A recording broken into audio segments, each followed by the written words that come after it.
Alright, so we're all brought together today for, of course you should be able to see my screen. Well, it's definitely sharing.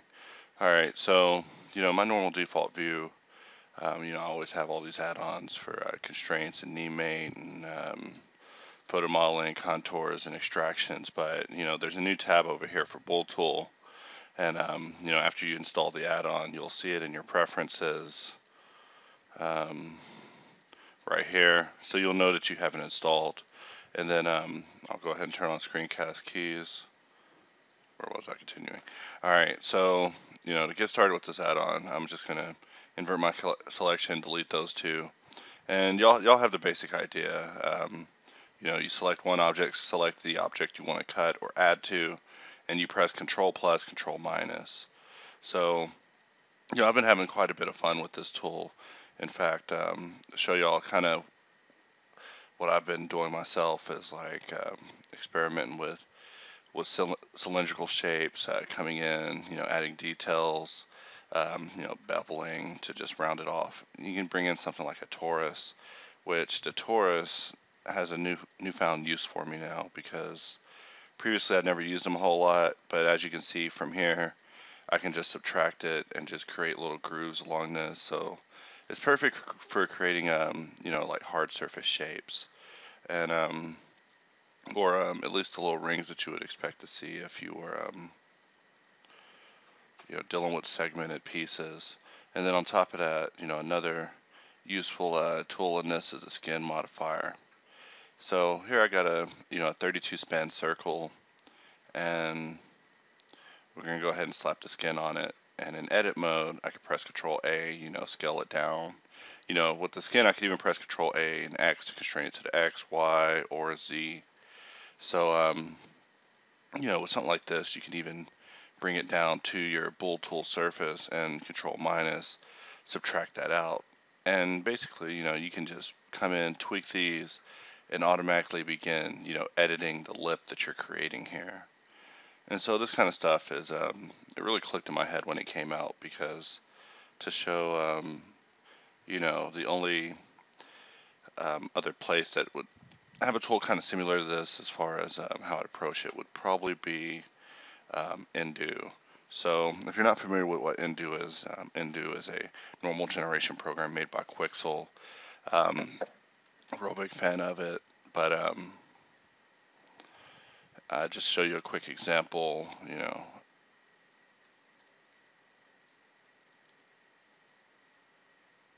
And the reason I'm showing you another program, of course, is to just kind of drive home the point of, what this tool brings about in my head, because of my exposure with other packages, because other software, ZBrush has Dynamesh, which will let you, draw your topology endlessly. And so, this is something along that same vein, but now in Blender. So the functionality and stuff is endless. So basically, with this tool, you can come in Photoshop and just, draw circular shapes, or not even circular shapes, just draw shapes in general. And when you hover over it, it'll convert it to be a normal detail. And then you just tweak the values, play with things until you get it looking the way that you want. And then you can preview it on the sphere. But, what makes it awesome is, besides the fact that these are some of the sharpest normals ever, the other thing is that, you are able to layer effects, use all your classic Photoshop tricks to really take advantage of, the things you can do. Like here I turned on feather in order to round it. I could slant this down, change the curve to be like valley high. That'll put a nice little lip in there. And then I could even, come through and start adding some buttons and things. And, the same classic Photoshop tricks apply, duplicate layers, merge, all the filters. So, when it comes to normal generation on a specific level, I like to come in here and handle it like so, especially since I'm part of the beta at this time. But, being able to come in and lay shapes like this down without having to worry about, the face level or the geometric thickness, you know, if you were sculpting this up in ZBrush, to bake it from high to low. So I'm always looking for the easiest way to get from where I am to the destination without having to actually do a whole lot of work. So, you know, this is kind of just showing this tool. So, you know, to be able to come over here and delete all that and literally come drop a cube, expand it out, and do something like add a square. And I'm also going to go ahead and get in my quick preferences. Quick preferences is something that I've always tried to avoid, you know, because I don't know. But, you know, I finally gave in and am now using it, and it's great because, you know, usually I'm using the matte caps that just come built in. And so the other thing is troubleshooting, you know, occasionally weird things will happen like this. It's like, why is it, you know, being the opposite? And all you can do is just like flip normals, you know, just do a little troubleshooting. It is an add-on, but I mean, it's an add-on that basically has added to Blender the features that are in the world acclaimed and what I consider extremely overrated Mesh Fusion. You know, now you see it in your favorite open source software. So I'm always excited to see features that I, you know, spam the hell out of in expensive packages. I love seeing them appear in everyone's favorite no-cost package. So, you know, lately I've been just experimenting with coming in and just building my structures by the shapes, because I think, you know, it allows more artistic generation. You know, Blender tends to, in my opinion, take you a little bit away from the artistic freedom by always having you think about polygon counts, vertices, topology, shading, you know, smooth levels and things like that. You know, stuff that people really don't want to think about. But, you know, you have to, because otherwise your scene's going to look like crap by the end, and you'll know why. So right here you see I'm taking once you make it a BoolTool, it'll convert it to be these little squares, but you can actually take these and even remerge them to the surface like I am here. And that way I'm just kind of recycling. But, you know, the other thing about the BoolTools is you can take these bounding boxes that it converts everything to and even move them around. But I must warn you that, you know, once it starts getting heavy, you really can't move them around a whole lot. But, you know, I'm not really moving them around a whole lot by the end of it anyways. But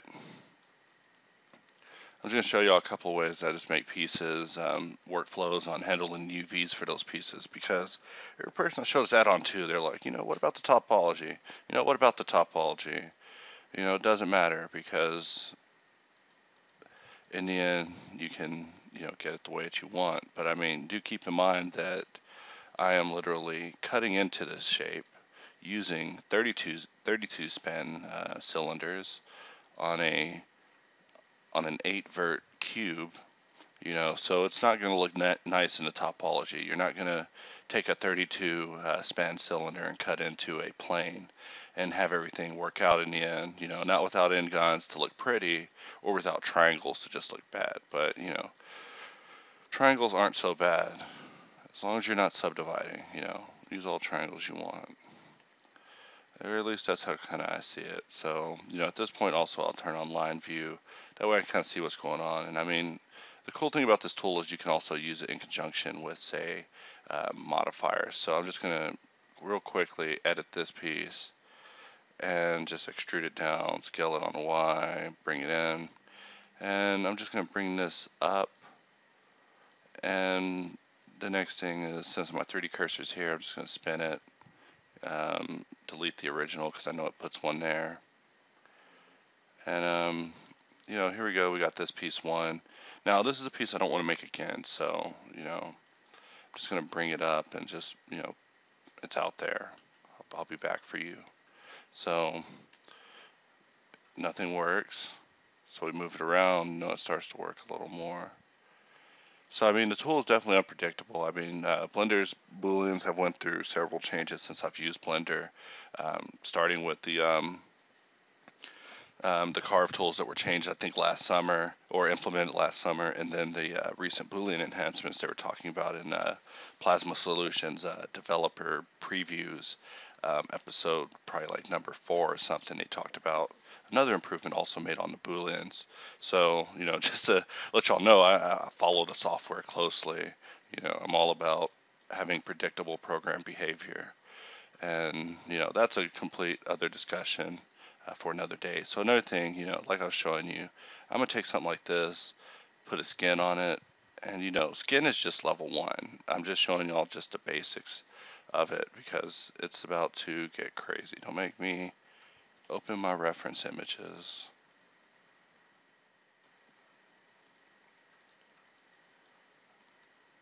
And just keep subtracting shapes, layering upon layering. In fact, right here, notice that, it cuts so straight down. These sharp edges are just too sharp for me. So, I'm going to apply the skin, and conveniently, there's a loop here in the middle that if I bevel it, the inside is beveled. I can come through, select the outside loop, bevel it, and now the outside's bevel. Now even cooler than that is I'm going to add a loop to the outside,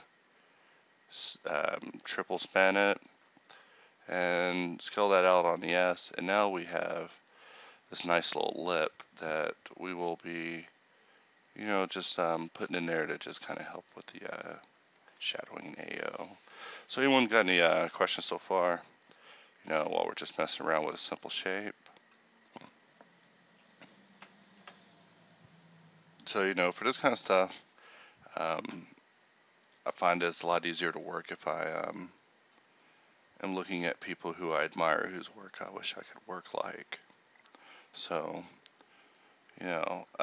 since I have been using this add-on, I've just been looking at every picture on the internet that gets built up of bevels and crazy shapes that I hate modeling, and just going and just using this tool to just see how far I can really take it.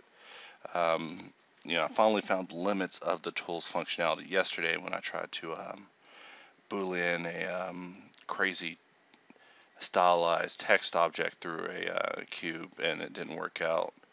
But let's jump to layer 2, and this time I'm going to focus on making something a little more complex.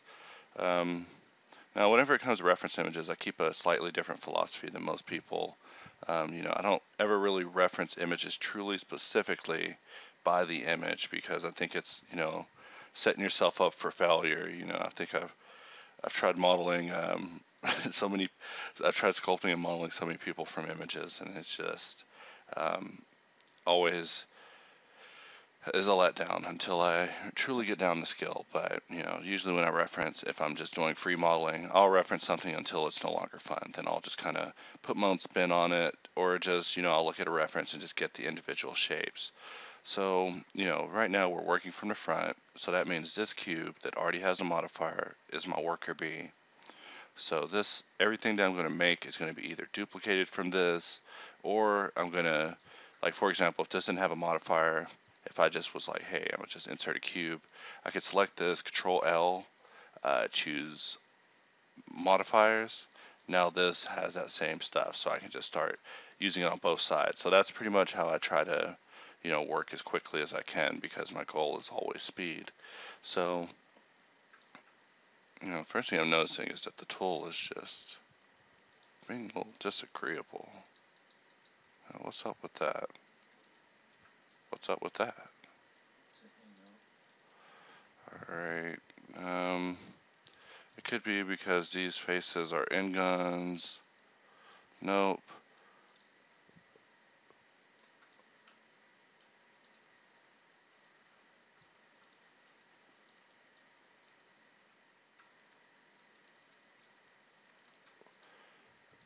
Alright, so it's probably good that this is happening. Bad for me, but good for you, because you get to see how I would troubleshoot this. And I troubleshoot it by closing out of Blender, being like, the hell is wrong with this, and just opening it all back up from scratch again. Here we go. So we're going to try that again. Push come to shove, you could always look at the modifier stack and manually go in without the BoolTool. Yeah, so I got someone over here also suggesting, just going in and setting it up without the tool, um, which is also a good idea. I could just be setting it up old school way, but, no fun in that. In fact, I should do a comparison on why, it is that this tool matters now. We'll just go ahead and rename this to 1. 1 will make it where the number shows up at the top of the stack. So,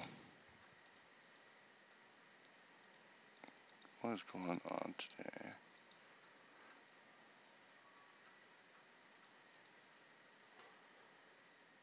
So, I'm telling you, usually, alright, now it wants to be right because I applied the rotation. So, here we go.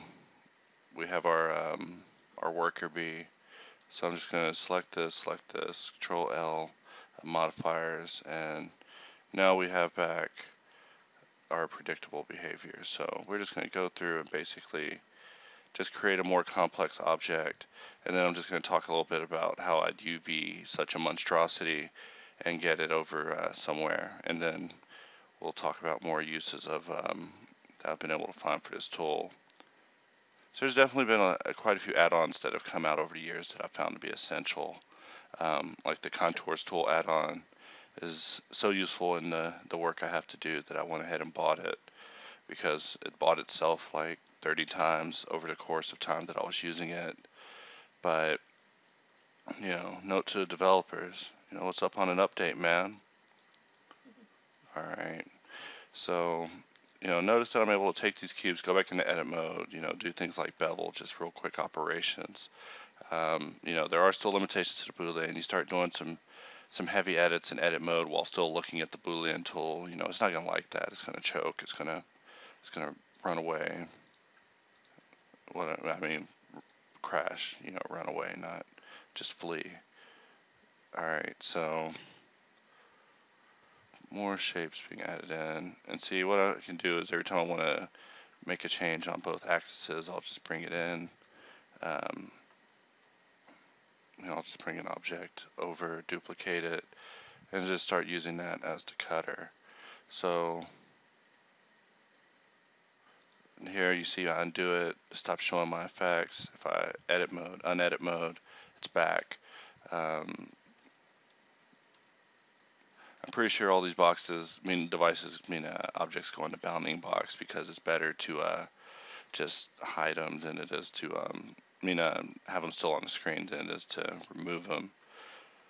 But it's definitely a very useful thing. Imagine modeling something like this, just using polygons. Not to say it couldn't be done. I'm just saying I wouldn't want to do it. I would say I probably would choose to not do it instead of do it. And another cool thing about this tool is you can BoolTool your BoolTools. So, we're going to take these to an edit mode. I'm just going to Control minus. I don't even know why I'm being so rusty with it. I've been playing with this thing for days straight since it even came out, like without stopping. And so under my BoolTool panel, we're just going to go ahead and apply that. And we didn't have to apply it, but in fact, applying it kind of modified the behavior of what it was expected slightly. Also, turn back on wire. That way, if I want to see what it looks like without wire, I'll just go ahead and only render. But really, all the stuff you start out with this starts looking fairly simple. But the more you start, layering up, the better it gets. But maybe I'll go through and just make like some quick gun parts just to kind of show how I would use it, because I found so many different uses for it. Like I pretty much sculpted a head earlier using this tool, which is something I wouldn't expect to say about a Boolean. Like, hey, I made a head, using Booleans. I never thought you'd hear that, but you've heard it here first. So I got some piece sticking out of the back. Why is that piece sticking out of the back? Should I ask why that piece is sticking out of the back? I'm going to go ahead and just, conclude with no. So we'll take this and just subtract it.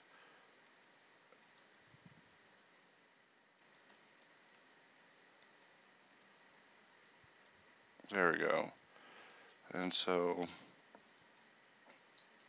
and see, you see I have this object, subtracting from the back. Well, I mean, it gets even better. I can come in, take this, classic tricks of pressing I to inset, scaling this on the Y, scaling it up, and now,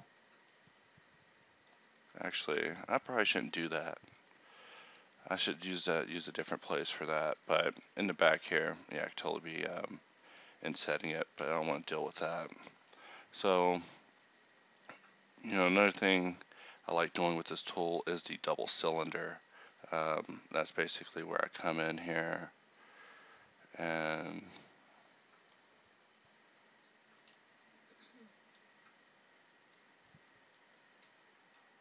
I will also, get with my worker bee, get those modifiers, select these 2, 3, hide all this stuff because it starts getting cluttered.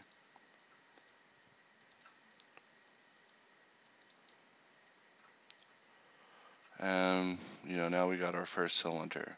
And then, even though I can't see it, I'm gonna believe in my heart, I got the power. And, even though I was looking at a bounding box, bam, added another cylinder in here. That's not the cylinder. Alright, and here we are looking at it on the inside. So just to, help out, I'm gonna just go ahead and round that a little bit. And, dang it, every time you undo it, you have to reactivate all the Boolean operations. So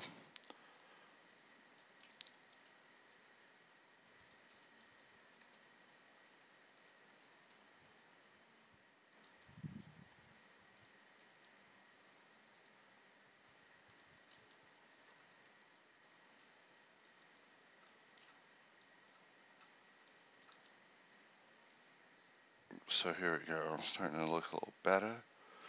And really it's all just cubes and cylinders. I built like a whole beast the same way. But now I see, waking up from a nap, just jumping into a hangout, thinking I could do a webinar. It's not even gonna let me just jump into it like that.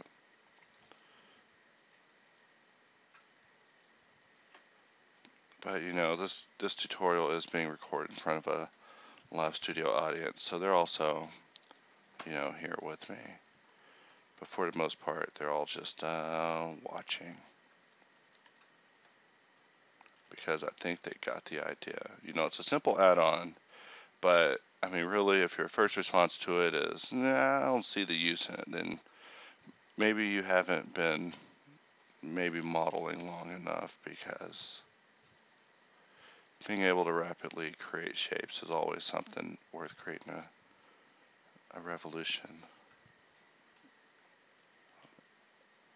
Well, Jerry, you should be proud of us. We actually started our own hangout and played with it while we were waiting for you. Oh yeah, so they're telling me they create a hangout to practice as well. Yeah, that is good.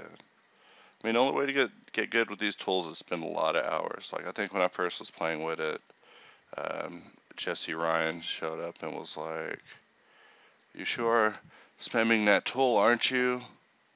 Well, what do you expect? You need to spend like 500 hours with it just to truly say you have an understanding. If you're just jumping in, trying a tool, and leaving it, you should use that tool until you can think of all the things that tool can be used for. So you can recall it off your head whenever the day comes that you do need to do that particular function.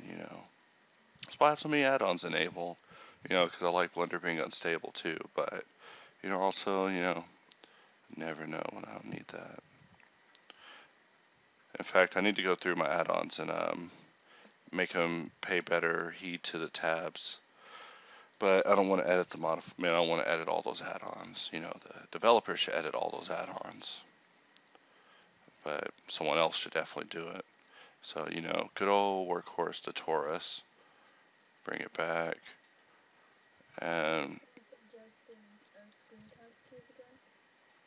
oh yeah, screencast keys is off. There we go. And so we'll just subtract the shape. And you know, this can go on and on and on and on. In fact, it's going to go on and on.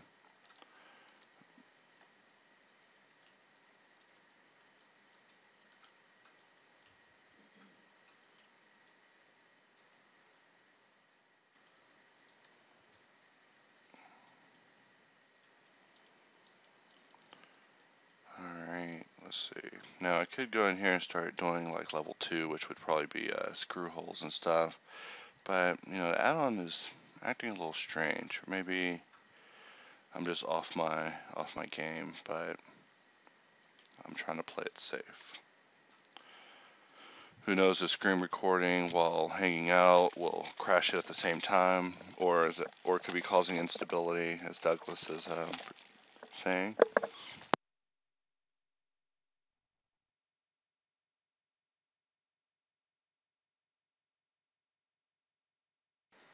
So, you know, before we continue, let me show y'all just some random stuff I've made with this since I started using it. So, you know, this was my first round with the tool. Was just, you know, creating shapes like this, getting familiar with what can be done. You know, except, you know, we look at this, the geometry is a bit, you know, Ngani, a bit more than 5-sided, which is bad, very bad. But, you know, the fact that they're Ngons right now is a good thing. We're not going to use that one as an example. We'll choose a separate doodad to use. But yeah, I'll take a quick break just to show a couple of alternate uses. Here's an interesting one. Like I made a monitor, just BoolTool monitor.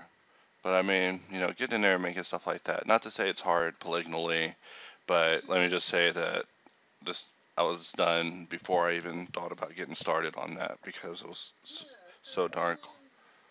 How long did that take you, Jerry? I don't know, like a shift. Something simple like that. We're talking about like a shift of work. Whenever it comes to making this stuff, like usually it's these blend files, like I don't know, a couple hours, just goofing off. You know, this was, you know, based off some pieces from a camera. You know, this is a series of hinges. Like most of this stuff is going to be used just as part of my mechanical insert brush sets. But you know, as you can see, you know, these are some really interesting pieces that I was able to do, and just kind of let my imagination flow. You know, here was a gun that I started building in it. Now, I actually was able to get much farther on this gun, and unfortunately saved over a duplicate file over the original file, and now it looks like that. So, you know, that's that. And then, you know, a long time ago, I made like a sci-fi door.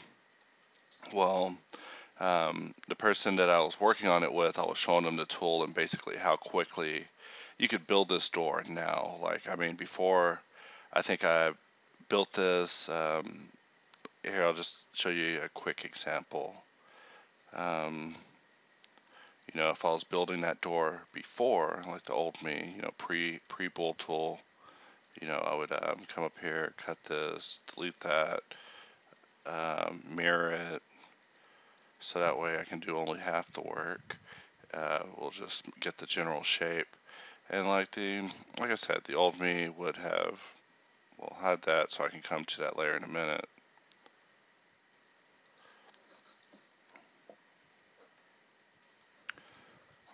Get out of only render. Alright, here we go. So yeah, previously I would have came in here, you know, put some cuts, just however I want, like if I wanted to specifically cut diagonals. Not to say that any way is wrong or that I'm not going to do it that way anymore. It's just I definitely want to be able to do something as many different ways as possible. But I mean, if I was trying to cut those little diagonals in the door, I would come in, do something like that, you know. To round it, I would take this edge, this edge, this edge, this edge. You get the idea. Basically not the edges on the outer sticking loop, and bevel it. And by beveling and rolling it, I'm able to soften that surface. So that's how I would have done it before. Not to say that, there's anything wrong with that. I love beveling, you know, but bevel, where I come from. So, now you can literally come in here. We're gonna just extrude this, make it solid. And, the thing that makes this add-on great is you press Control plus to add, Control minus to subtract. You don't have to go on your modifier stack. To add a boolean, it's probably like 7 clicks or maybe 5 clicks at the least. That's 4 clicks more than I need. All right. So, that's when I'm talking about a tool being useful, I'm talking about reducing them clicks. So you don't end up with young man's arthritis with your hands all hurting and your arm bulging and throbbing. Yeah, the old carpal tunnel, because let me tell you, it's real. But I mean, look at my shape now. And not only look at my shape, look at what I'm about to do to my shape. I'm going to come here, duplicate this, Control M, Z, it looks like Control M is not working in this version. I think I've mentioned that all the time on my YouTube, is how sometimes Control Z doesn't work. I mean, how Control M doesn't work. And I mean, it's no big deal. It's just, come on, Blender, y'all are teasing me with that thing. Control M is mirror. So, usually you press Control M and you press X, Y, or Z to mirror. I just use it. Randomly it's here, randomly it's not. All the time it's randomly here or not here. So, now you see, making this shape's a lot easier. I mean, when it comes down to the dirty truth of it, applying these aren't going to be giving me the nicest geometry, but, when you've dealt with topology as long as me, you will you have ways of making it around. Really, I don't even care what the topology looks like on this thing, because Control T, how does that look? Looks all right, good. No, there's no more end guns, so that's all that matters. The other thing is, while it's in this shape, you think that it's useless. If you come up here under your mesh length and turn off check tries, non-manifold, basically everything except end guns, you can bring it up like this and, go under mesh, select boundary loop, and then Control E, mark seam. That is something you may have to double watch to get. But basically what I've done is I've marked borders around all of my end guns, meaning that when I unwrap it, I get an easy unwrap that requires no effort on a triangulated mesh. What does that mean to you? Well, what it means to me is UVing's done. So I'm over in the next program playing around or messing with the next asset. So, if you're going to model all rough, you want to be able to, UV it and be done with it. Because if you're working on a model and it's taking you an incredibly long time to get the UVing done, you probably want to examine your workflow.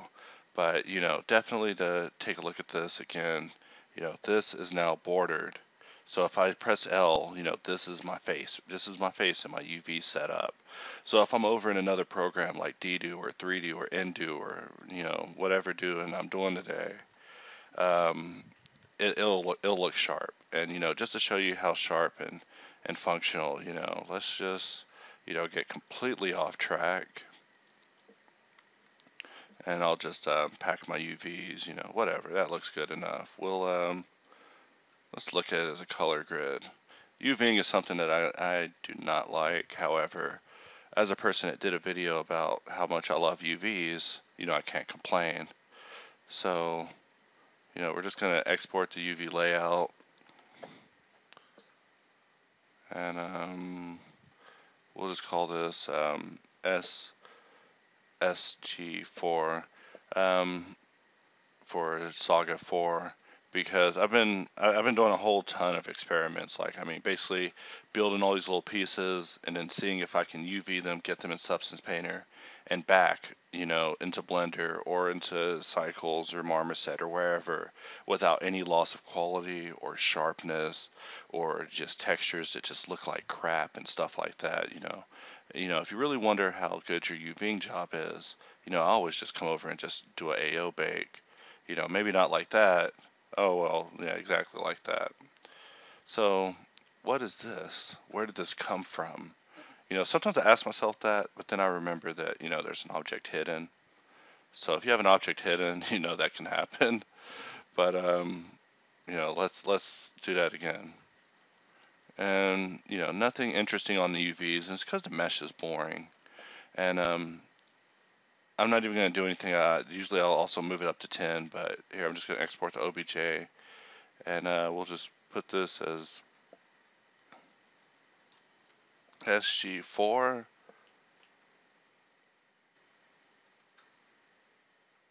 And then I'll show y'all maybe another interesting behavior about Blender and this tool.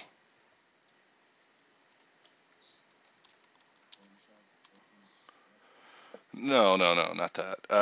Alright, so like I was telling you about 3Do. Now, to all you open source people in here, if you're wondering why I'm not using GIMP, it's because I like my sanity.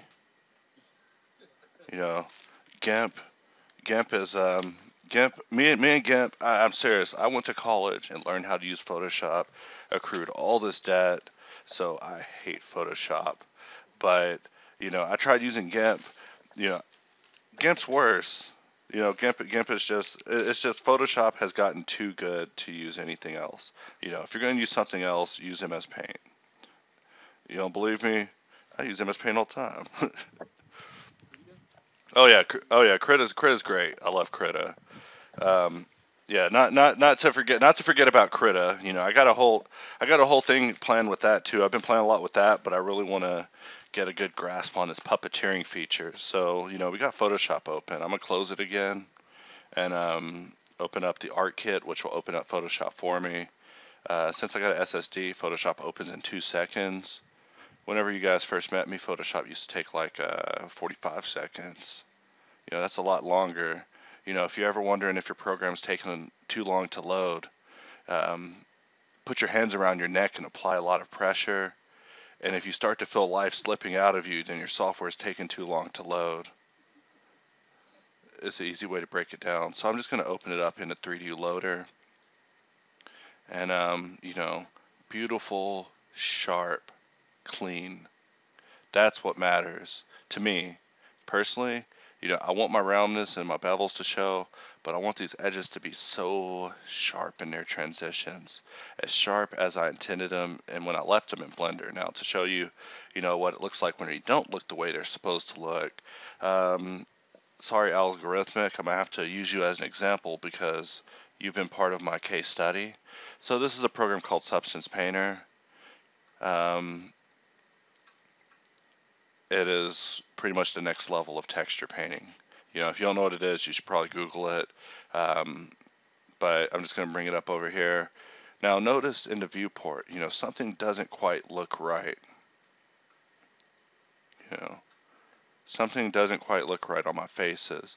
Now you could say that, there's something with the binormals and bit tangents, and I'd say, get the hell out of here with all that Autodesk talking. But, really, it's something to do with the normals or the shade flat or the hardening of the normals, because to fix it, unfortunately, let's go ahead and open our arch nemesis, Maya 2015.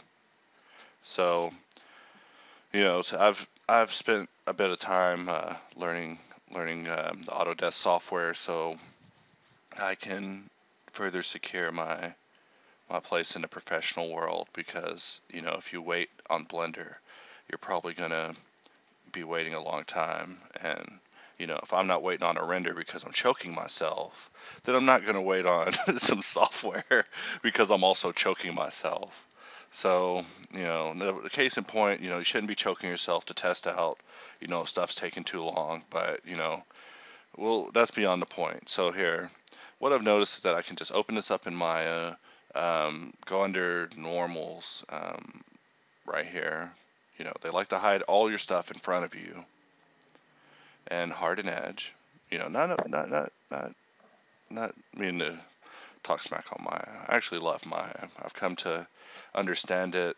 There's some things that I don't understand with it, but for the most part, its polymodeling has gotten better over this last year, but unfortunately to see it improve another year's quality, we're actually going to have to wait another year. Unlike in another program that I'm a big fan of, where probably tomorrow there will be some amazing update or enhancement that will change everything again. So here's what the mesh looked like previously, and notice that I went over in my hardened the normals and re-exported it, so that's where the A comes from in these names. Now it looks proper. Now it looks beautiful. So there's definitely a difference, and I mean when that kind of stuff happens through your pipeline, also that black line, what's that black line doing there? Is this mesh trying to mess with me? All right, but the goal here is to get all the way through texture painting without doing any work. And what I call work is UVing. I call retopologizing definitely work. It's work like you wouldn't believe. But if you're able to get away with not having to do that and still end up with a nice mesh with a good textile density, you're doing better. You're at least, ahead of the curve in my opinion, because my goal is to eventually be able to build a bunch of crazy assets really fast without having to focus on an asset for longer than a period of time. If I'm having to make a sci-fi door, I want to be done with a door in like 10 minutes, because what's a door but a doorway that someone's going to walk through, close, and then it's irrelevant. It's not like this show is the door featuring the doors. It's not the star of the show, so F that door, I don't care, next door. So, that's kind of my opinion whenever it comes to modeling, but, Substance Painter, I just can't get enough of. So, I mean, same kind of stuff in Blender. I mean, you could paint with particles in Blender too, if you wanted to play with dynamic paint and be a crazy person, but, really, you should probably just check out Substance Painter. I think they have a free demo, but I am very much digging Algorithmic's new software. Now, it's going to crash because of predictable behavior. It's bad when you can predict a program is going to crash, Algorithmic, so please fix that, because it happens every time I'm showcasing your software. So now back in Photoshop, we're going to use a program that at this time is not crashing. And it's great, because I hate it when this program crashes. So, I'm going to go ahead and just load up my mesh. And so I'm just showing y'all kind of just a little bit of like my texturing workflow, but also, I tell you all the time, I'm like, hey, if you're not using Ddo, Ndo, 3Do, 3Do is this suite. Ndo is a part of it. Ddo is like the texturing part of it. And then the big M is like, you will never know because the program's in beta. So they're not going to tell you what that button does. But really, I mean, if you want the beta, you can go over to Quixelogic. I mean, not Quixelogic. I don't even think that exists. I think I'm thinking about ZBrush. Go over to Quixel, and over there on the beta form, you can sign up for, access to it. But, let's get up in here, and, next thing is I'm going to drop in my UVs. UV wires are useful because I want to see what I'm doing to this as I'm working. Now, if I hover my mouse over this Endo window, it's going to process it, which is something I don't know how to turn off. So it's very much getting on my nerves. But, you just learn, once you understand a program's behavior, all you can do is modify your behavior to try to more better deal with it. So I'm just going to, take a Eat 3D Mac Stamp brush. Everybody should have these because they're free on their website. And I'm just going to come in here and, maybe rasterize the layer because Photoshop likes me to do that. And, delete everything around it. I'm just going to scale it down. And just kind of, I would just type in Eat 3D Mech Stamps into Google, and you should see some stuff on this. But they're very popular. Like there's a tutorial that Eat3D did that we still talk about to this day over in ZBHO about this particular mech model that they did that was just phenomenal and life-changing. So ZBrush Hangout. So First thing is, why is it not showing up on the mesh? Why can't I see it? So, let's find out what we're looking at on this. Also, we can just duplicate it, bring it over here, and let's try, looking at it again.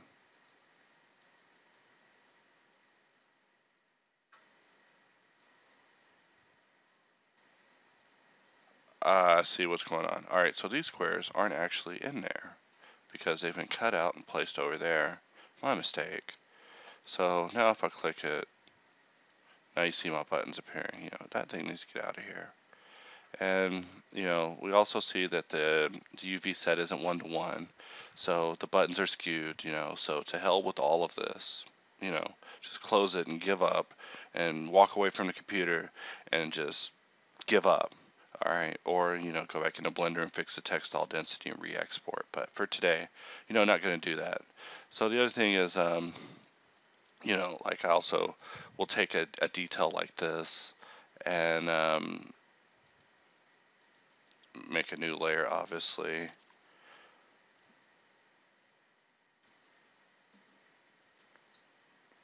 And so I was showing this to someone in here the other day.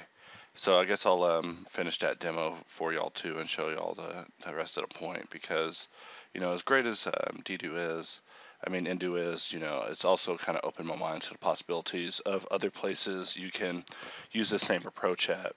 So I'm just gonna press G.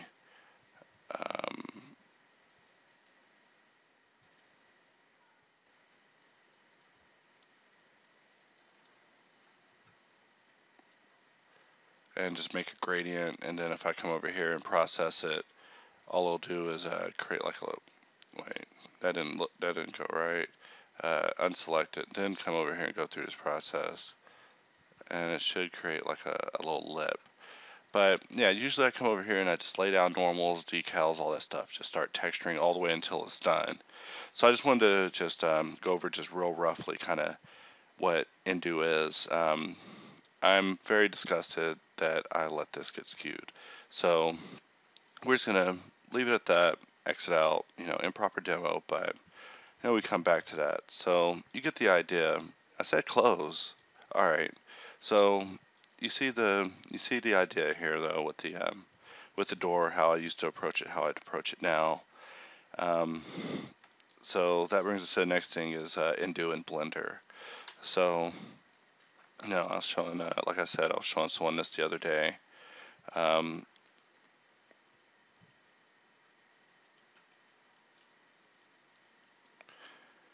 Is that basically you can, looking at things from top down, you can change your mat cap to be the normal, and you can come in here and just start, modifying the geometry to create your little squares. So usually if I can't think of anything to do, I'll do what's called making squares. And I've even turned it into kind of a game that I play with myself just to kind of get my brain going, because I refuse to think that there's times in which I don't want to actually do art. I just think there's times in which my brain isn't truly activated for me to begin utilizing the creative side. I'm not a psychologist, so I don't know anything about that, but I've come up with some exercises that kind of help get my mind going. So from the view that we're looking at, you see that these are basically normal maps. If you do anything flat, it's going to not look right. If you don't know what I mean, just mess around with it and it'll make sense very quickly. But for example, if I extrude down and extrude in, that's what you see from the top. This is your normal map. You know what that is as a normal map? It's nothing. Now, what you'll have to do is, create some surface differences and, round it out, and then you actually have some information catching on the light. So, whenever you're making normal maps and things like that, those are things you just want to keep in mind. And so, jumping over here, we're just going to keep just modifying these planes, and I'll modify these planes, and then I'll duplicate these planes, modify them again in a different way, and then I'll have a layer that I consider what's called a bonus round, and all I'll do is just play with scale. And by the end of it, usually I have a bunch of starter parts to just kind of just start moving around, just getting to work. So if you're not familiar with what I did here, I will show you one time, real slow. W subdivide, W subdivide, W subdivide. And then with everything selected, we're going to press Alt P to poke the faces. I don't know why the screen sharing keeps being screen text keeps going off, but when you Alt P, it separates it. When you Alt J, it turns them back to quad. So now we've completely made the edge flow go diagonal. If you press double I, you can inset just a certain edge, not to be confused with beveling, which you could also do. But notice how bevel's behavior works here compared to double I's behavior. Try the two long enough, and you'll see why I choose double I. And to get even more technical with it, you could come down here, build like something like that, and even come back with a circle. Cursor is selected. Select this circle. Selection of cursor.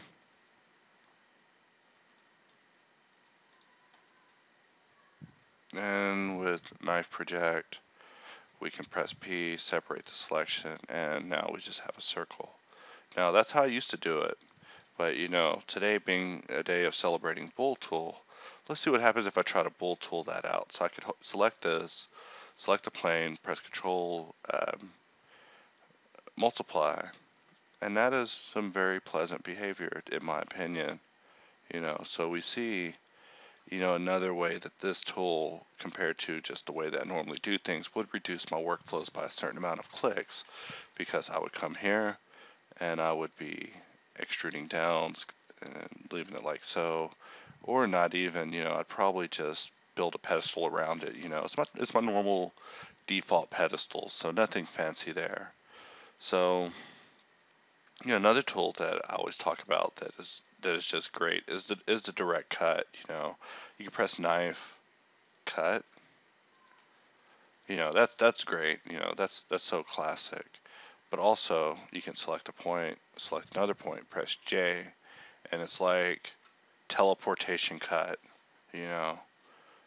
Just one point to another point, J, absolute cut. Now, before, when you had to cut with the knife, I would get so angry because if I would cut, like, for example, like this, I would end up with like some strange things happening in, say, this area. Like if you were to cut, with intersections or close to them, like just strange things happen with the knife. Don't know what I mean? Try it out. So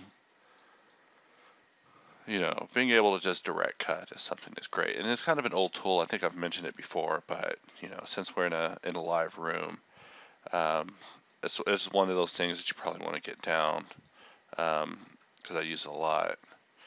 So now I'm just gonna come through, select these edges, select this edge, and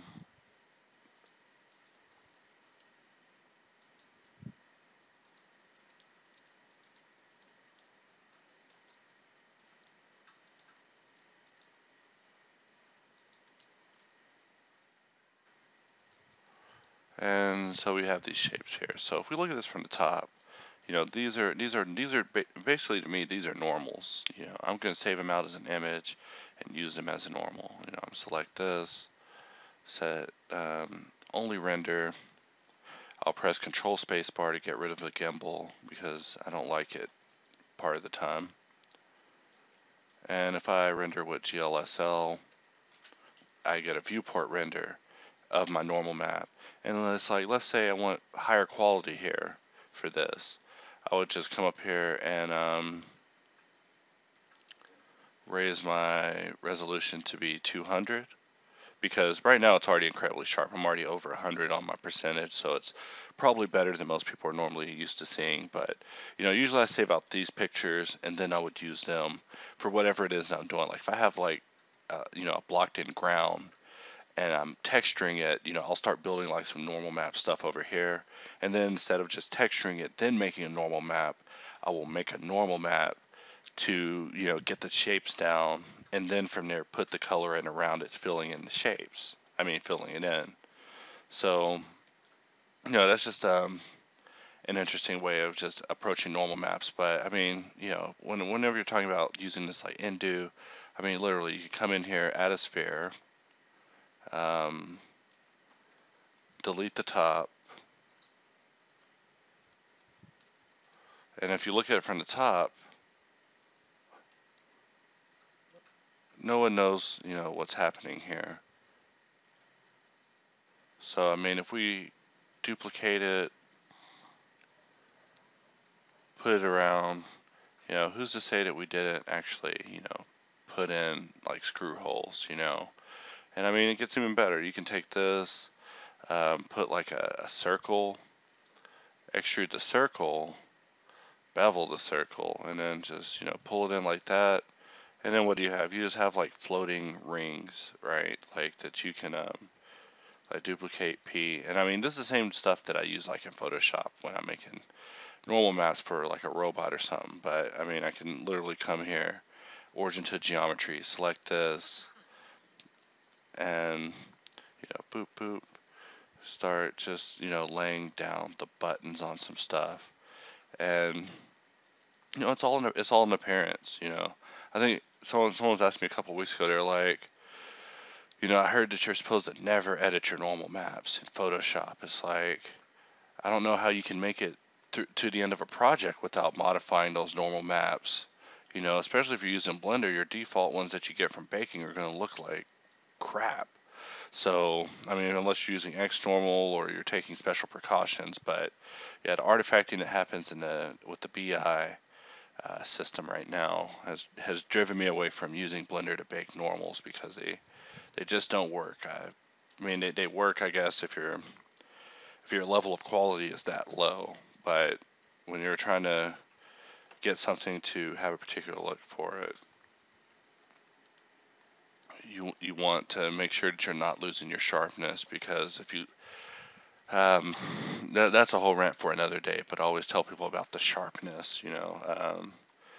The sharpness is what I mean when I'm referring to you start out your model with the vision, you start making your maps, and as you start taking your map through transformations through other software or any software, or just in general, just somehow over the course of your project you end up at the end with like a reduced amount of quality, whether it's in your shadows or in your textures, or it's like some aliasing because of things happening on the edges. Like, aliasing is whenever I always assume they're talking about the way that different colored squares interpolate between other squares of different color. But when these things get big enough on bigger maps that they become like what I call smudges, it just gets horrible. And for a while it was happening to me on every project, and eventually I've broken it down to my level of detail is being lost on my normal map, because before they would be relatively sharp to an extent till I started editing them, and then I just lose it. So let me go ahead and save this. I thought I saved it already. We'll save it in the Saga.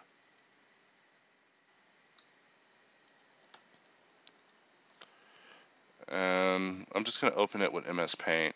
Like I was saying, MS Paint is one of my favorite programs. Dead serious. MS Paint opens quick. MS Paint never crashes. MS Paint doesn't have layers because MS Paint doesn't need layers. MS Paint don't need layers, you need layers. But really, I just go in here, crop images, exit. For a living, I help people get online. So, one of the issues I get a lot are old people that are trying to send emails that are way too big. So that's pretty much how you would do it. Is you go in MS Paint, edit the image, exit, be done. So I'm gonna use Nulled as an example here, just to show you, the quality of the normal maps I got from Blender. Now, unfortunately, it pains me to say, in my experiences, personally, whenever I make normal maps this way, the sharpness is impressive. Like, it's just great, you know, compared to if I went through the bake panel, which I also go through the bake panel. I'm not completely dissing on Blender's bake system. I'm just saying that whenever you're baking normals, I need more values than just distance and bias, all right? Because those settings don't make any sense to me as a as just a artist. But you know, continuing on. So these are my normals made in a viewport. In the viewport, gotta just throw that in there. You know, and this is an approach that you can use in other programs too. Like, you know, not to say it's exclusive to Blender, but you know, the more features like this that I think Blender has, the farther I can get in a project without having to exit. Because I mean, I can complete a whole project without having to even leave the program, but you know, it seems like it takes a bit of strain to not do it because I'm like, I know it's actually easier here. So to continue doing it here is for me to really just put my nuts in a vise. So I'm gonna go under material, and I'm going to load up this X-Normal.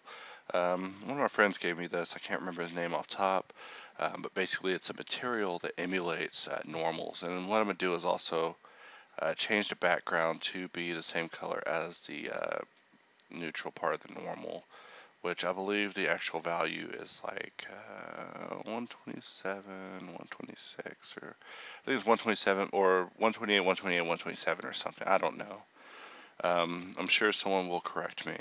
That's what the internet is for. Just color pick the part in the center? No, not off the mat cap. It won't let me do it, unfortunately, which is kind of strange. But yeah, I know exactly what you mean, Carolyn. So you know, adding this sort of detail, you know, is the same workflow. Like, I'm just in a different application. I mean, I could seriously like drop an object on the canvas here, which dropping an object on a canvas, if you're not familiar with ZBrush, is pretty much the same as like duplicating it temporally, or at least that's kind of how I see it in my head, because the object doesn't exist anymore.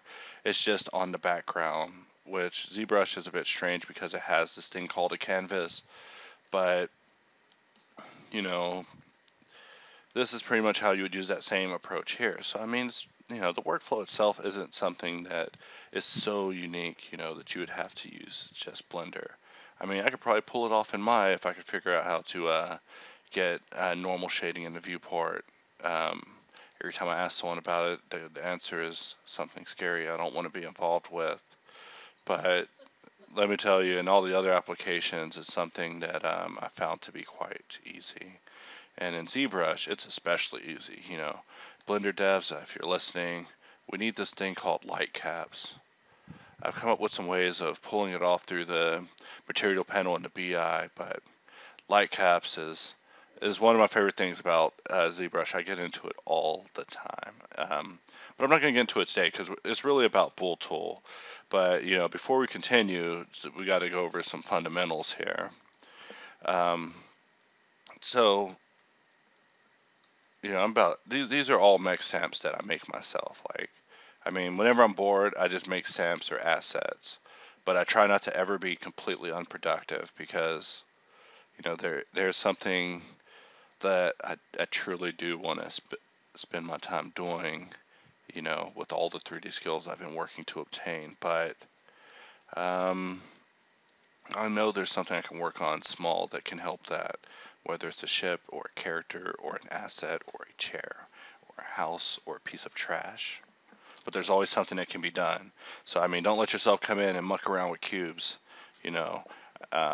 I think I was showing you on the last hangout how I basically, if I'm bored, I can also just come in with cubes and create my own little gambling game, and then I take bets and I just try to gamble until I'm inspired.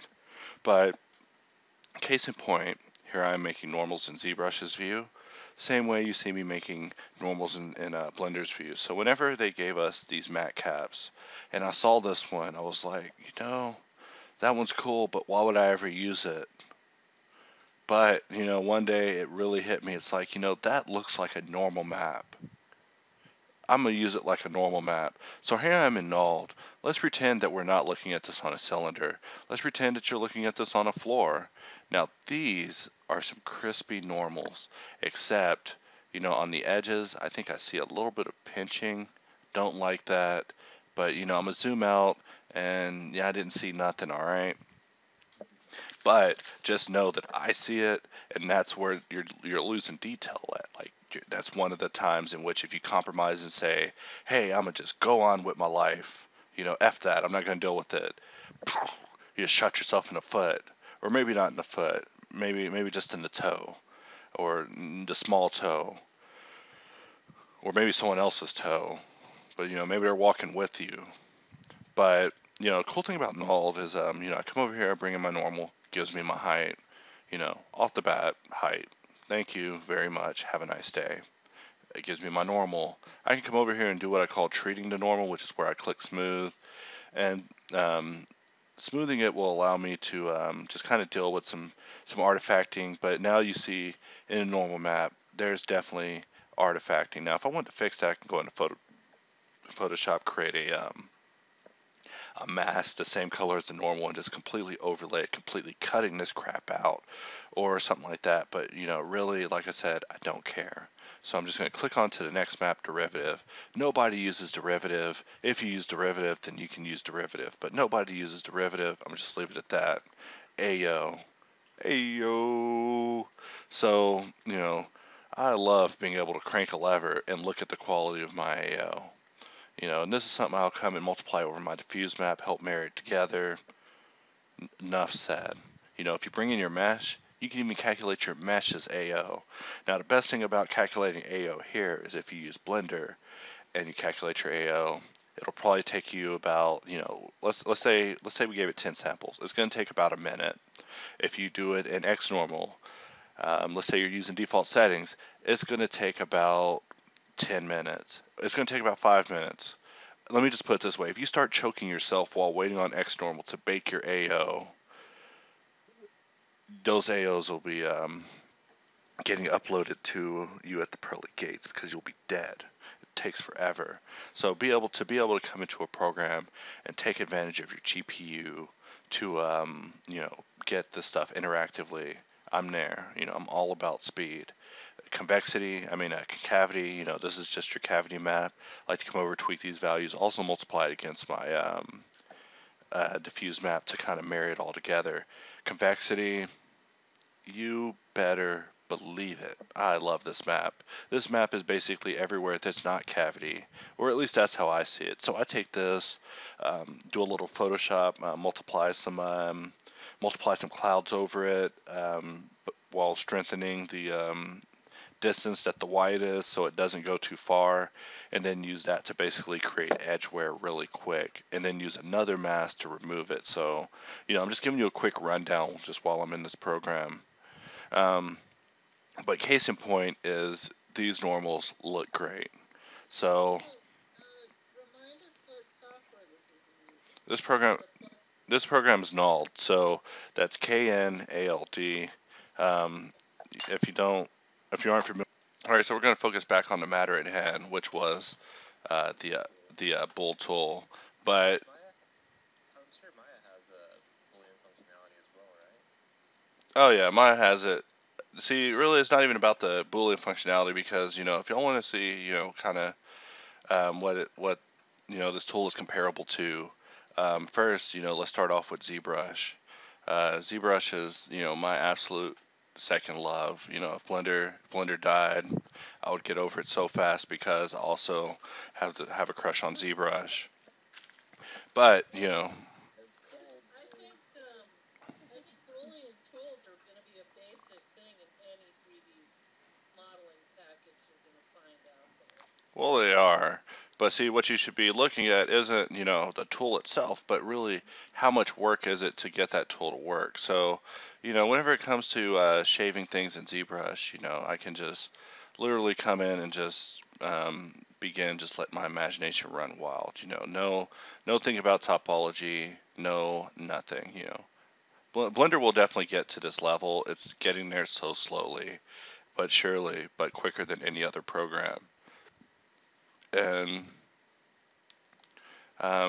this is me using booleans to add and subtract shapes. just in ZBrush, just on the fly. So this is something that when it came out in Dynamesh, I was just, I couldn't believe what I was seeing. Another thing that they also added is, they also have their equivalent of the knife. I think I was talking all about the knife in Blender and how it's gradually has gotten better over time because it used to create like these little doubles that drove me crazy.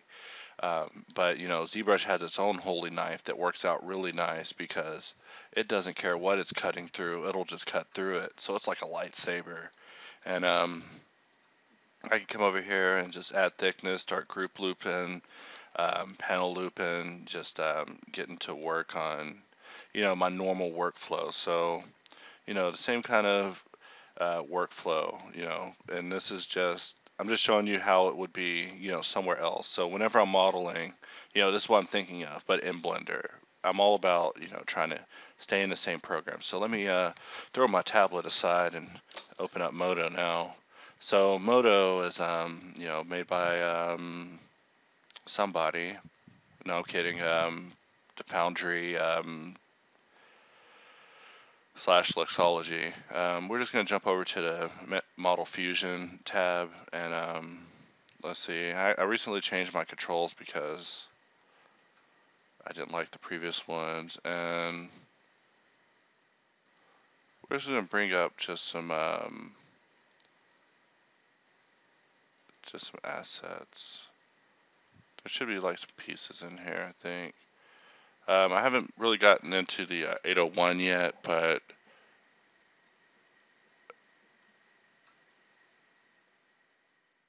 it looks like, okay, here we go, Fusion assets, my mistake. Alright, so for Fusion meshes, you could just bring in like meshes, kind of, the hell. Alright, so, F that, I don't have it. So, instead we're going to play with regular meshes. So here I got a cylinder, here I got another cylinder, we're just going to move it out, and snapping's on, so press X to turn that off in Modo, and we can take this mesh and this mesh, go in item mode, and choose new fusion, union of meshes.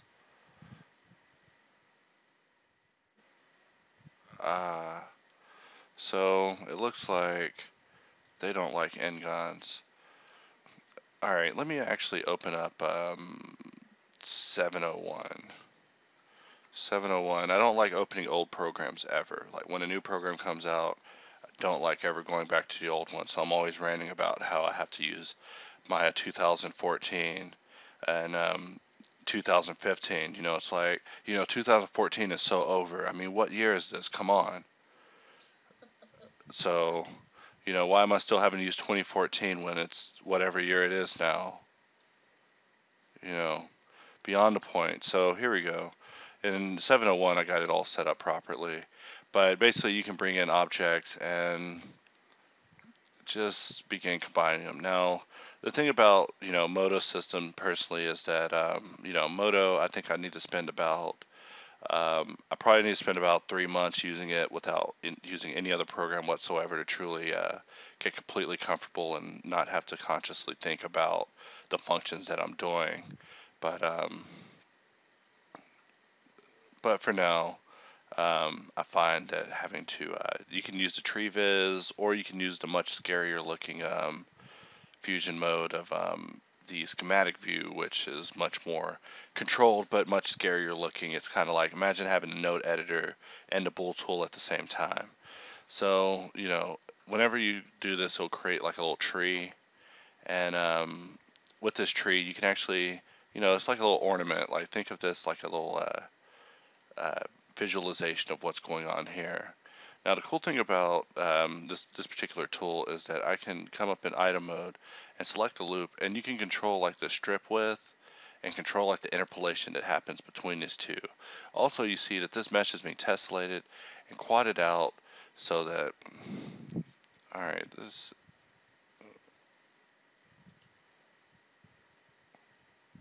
something going on with the pivot, but I'm gonna just try to make it through this. So yeah, you can control your strip width, and also notice that it does interpolation between it, so everything's going to end up nicely quadded. I mean, the end result that you get from this, like I'll just bring in this and just slap this in there too, you know, so that way you can have like a really messed up looking spigot. See, um, these are Maya controls? No wonder this program isn't working right.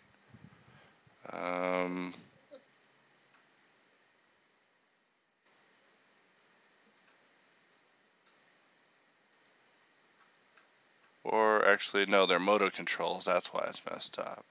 There we go. Just like Maya, you know. So I am going to take this mesh. Let me try it again. I'll select just mesh, and that doesn't work like that. Let's try it again. So we'll click it here and drag it to the red, and now it's doing a subtraction operation. And see, I can select this and interactively move it in, and notice that the feedback is it's liquid. It's so quick, and it's because, you know, not to hate on Blender at all. You know, this add-on that, you know, we're all meeting up to look at today. You know, it was made by just one guy.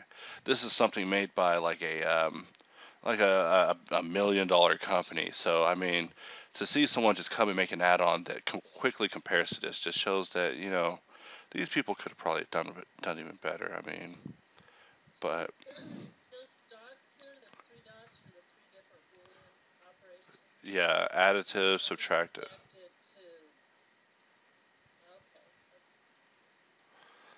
Okay. And so yeah, no bashing on Moto. Moto is like my guilty pleasure. I've decided that I'm gonna spend the time to try to learn this program only because um, it's not Autodesk. So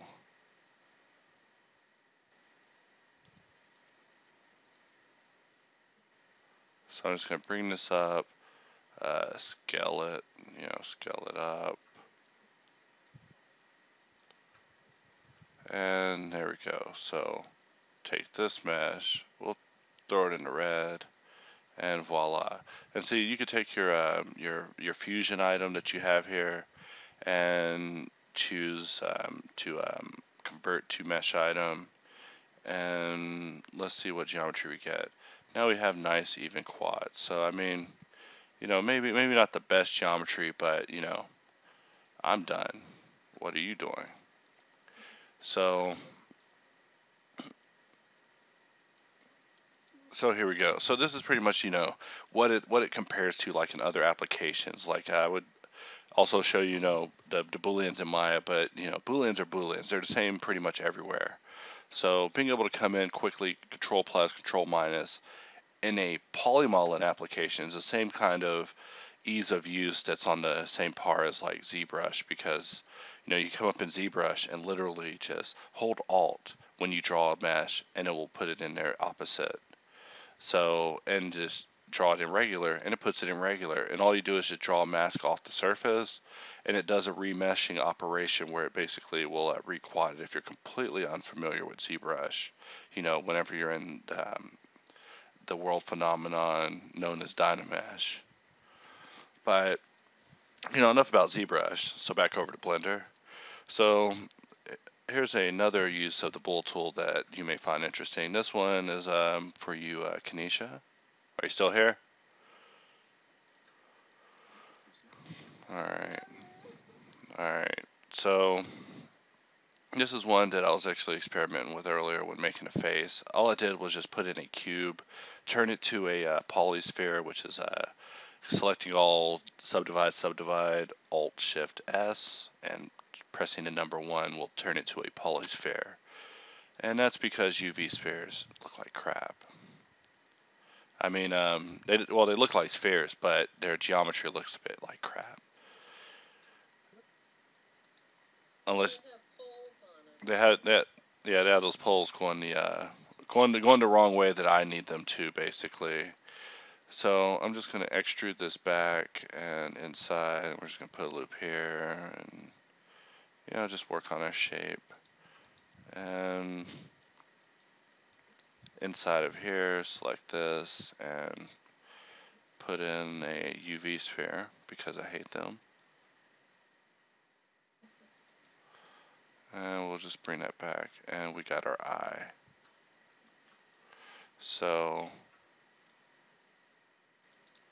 this one might be, like I was hoping I'd make more sci-fi stuff, but I definitely want to show y'all this because I always make sci-fi stuff. People are always talking smack about me making robots too. I'll be making robots until December 25th, and then I'll be working on something else, but I decided that this year I'm going to experiment on focusing on just one particular study on which is hard surface in general, and then comparing it to the end of the year, so that way hopefully I can go on to something else. So, here's our eye. Our eye's not looking good, or at least to me. So, go on to sculpt mode. There's a lot of power to be had in Blender that's just completely misused. Being able to modify things in edit mode and then come up into sculpt mode and actually have brushes that don't suck, because these brushes used to suck around, I would say in the days of 2.56 or so. I think sculpting still sucked very badly then. And then, there was also the 2.54 days, I think, in which ingons weren't in Blender. Back then, Blender was not as much of a hoot to use. But, some of those enhancements have definitely changed everything.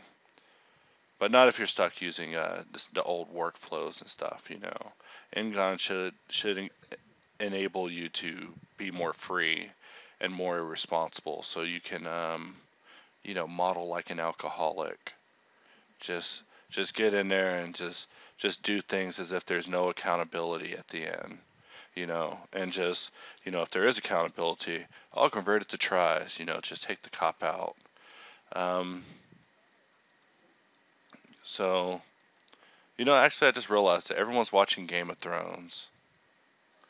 I can't watch Game of Thrones until my girlfriend gets off, but yeah, I forgot about that. That's where everyone is, because I'm also talking to my friends. They're not responding to me either.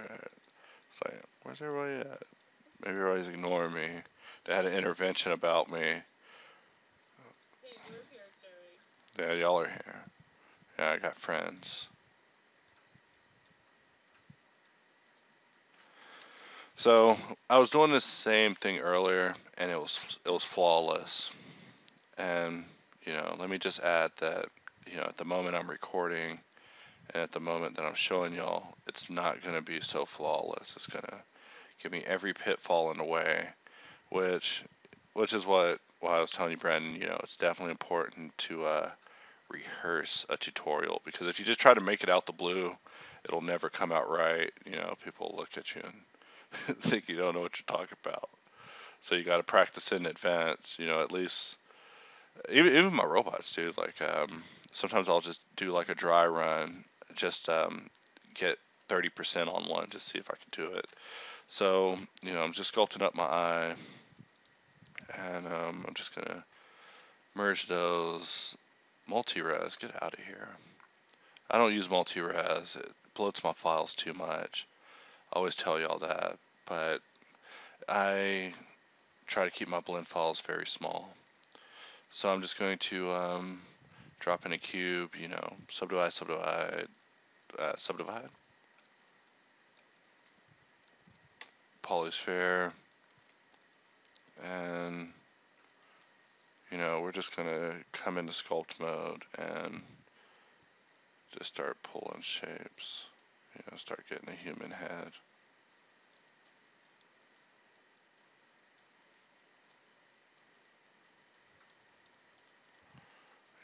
Forehead is 3 specific planes. The highest point on the back of the head is back here. But I'm not going to give you all advice on human heads. I'm actually horrible at sculpting heads, which is what's going to be my next study. Or at least I'm horrible by the standards of the people that I hang out with. Maybe not in general.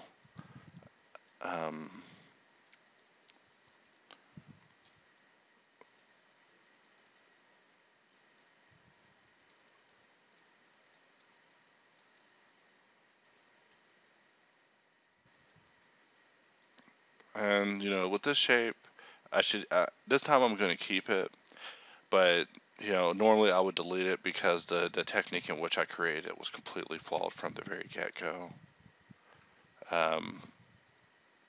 Which, if you don't know what I mean, basically, I could have brought in a cube and got a very much more planar shaped head. Usually I like to bring in a head and bring in a cube and basically try to hit these planes specifically off the bat, just through beveling and flattening. And really, if you could just hit these planes before you even begin sculpting just on a cube, you will have such a strong start that, it's really all the cards are in your favor. So your chances of failing are, much smaller.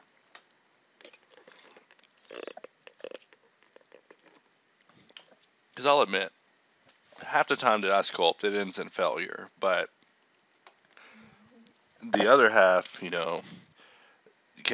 can help gear it towards success if you work on, how you approach it. So this whole thing that I'm about to show y'all is the approach. But when I'm doing heads, these are the shapes I'm looking for, like this plane here, definitely right here especially, they show the 3-plane forehead with the inner bevel underneath. So, if you get these shapes, at least you're off to a much stronger start, where at least your model looks like a human.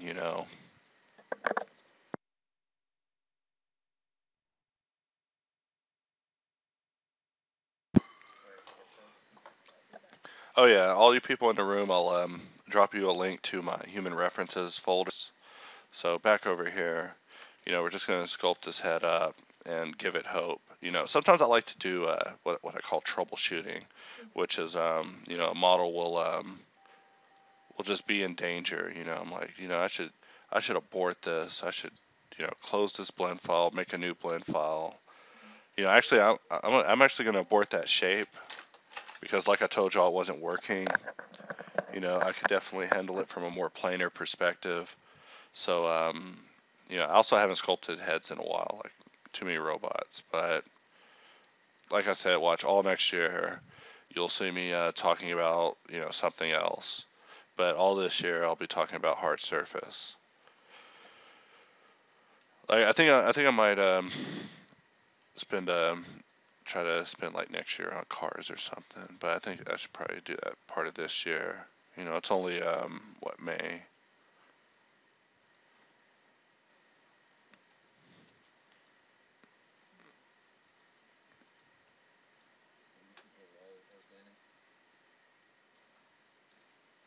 Yeah, do some creatures, Jerry. Oh yeah, well, that's probably gonna be my next one is just organics in general, like not just humans, but just organic creatures. Because yeah, cars would probably fall under this year for hard surface stuff. That could be a logical step from robots or whatever. So Creatures. oh yeah, like whenever you're using this technique, watch, you'll see it here in a minute when I progress. This is totally the ultimate alien workflow. Um, So, I try to tell people, when it comes to my modeling heads, I try to be chaotic. More like David Ward, less like Jonathan Williamson. Not to say that Jonathan Williamson's technique isn't as good. It's just I kind of like how Andrew Ward, how David Ward tends to keep it a bit messy and then clean it up at the end. Um, so it's just a type of modeling style I favor, but I've taken it a bit further, and I've also implemented more use of n-gons and just more nonsensical geometry. Because I tell you, I solve geometry for fun. Like when I have a bunch of n-gons and triangles, I'm not like, oh goody, because that would mean I'm crazy.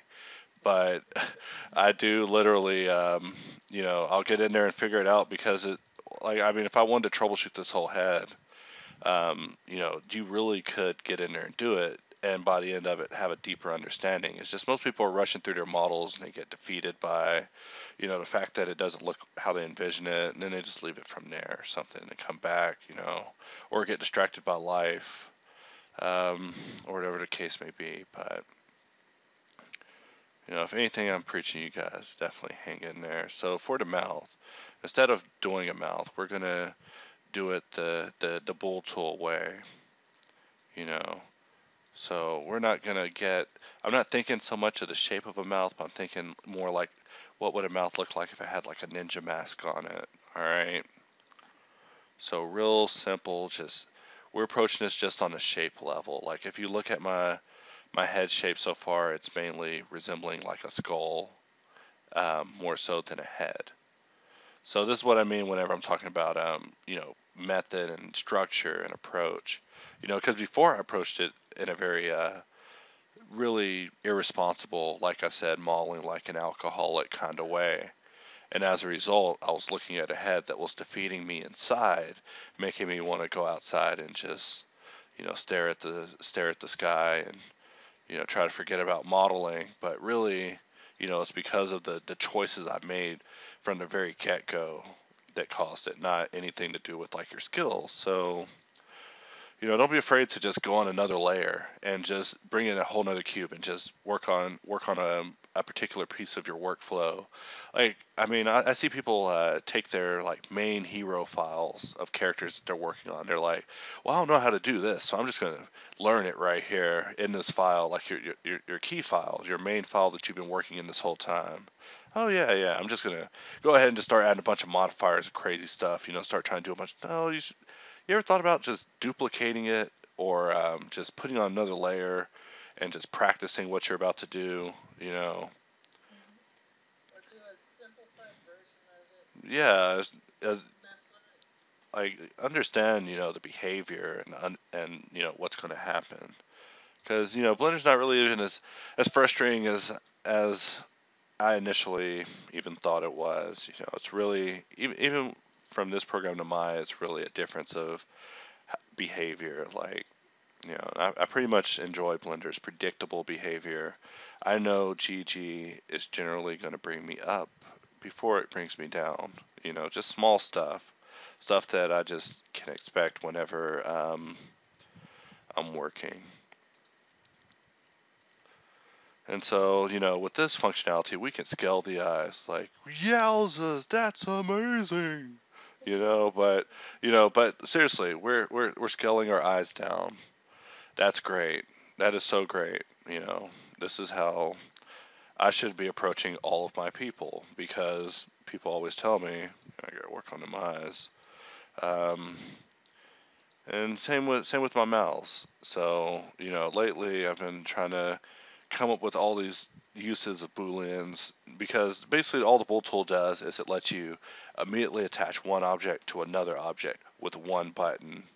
No other program gives you that. No other program gives you that. That's the point of when I went through the other programs. You don't, like in ZBrush, you have a little bit of an operation, but you can't literally just plug an object, control plus, control minus, control plus, control minus, and sometimes even control and multiply if you want to do the other Boolean operation. But having that level of speed, that's really where it should be helping you the most, because that's where you should choose, if you're going to use the tool or not. Hey, it's fast. That's why I'm going to use it. That's why I'm going to use it. So you'll be seeing me rant about it for a while. So mouse, I kind of approach them, simplified way.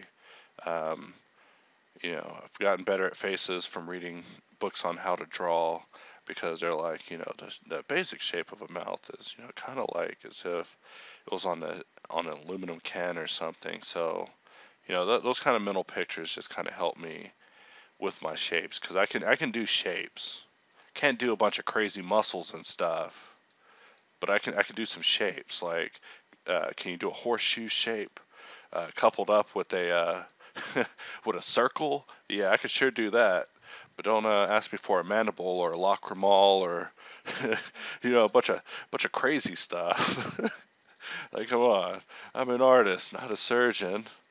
Um, but I am working on getting better at anatomy. Like, there's no way around it. I mean, if you're trying to be a character modeler, but the planar approach will definitely help you with,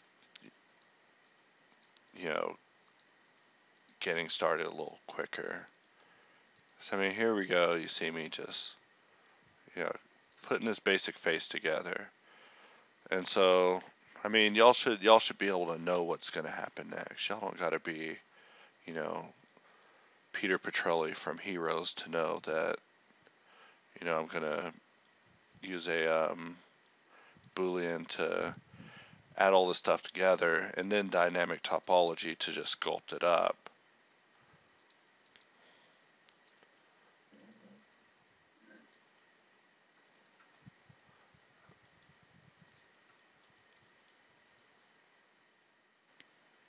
But, you know, even with the geometry being more controlled in this attempt versus just this moment ago when I was making a head, you know, you see I'm able to control my planes just with certain key verts. You know, is that making sense to y'all? Yeah. So, you know, no black magic here, you know. Even though I want to be the Aleister Crowley of 3D, you know, no black magic here. Just trying to keep the shapes as simple as possible, you know. But you know, remember I was talking about that plane on the side of the face. You know, when you have it, you know, it lends itself to so many other forms, and really just helps you get in there a lot quicker. You know, if I really had to name any reason at all why on earth I use Blender for sculpting when I have ZBrush, is only because, you know, if you use ZBrush, I think ZBrush just makes it too easy, to be honest. Like, it's not that I want 3D to be any harder, but, you know, I see so much amazing work come out of ZBrush, and ZBrush is a really finely made piece of hardware done by people who are artists first, and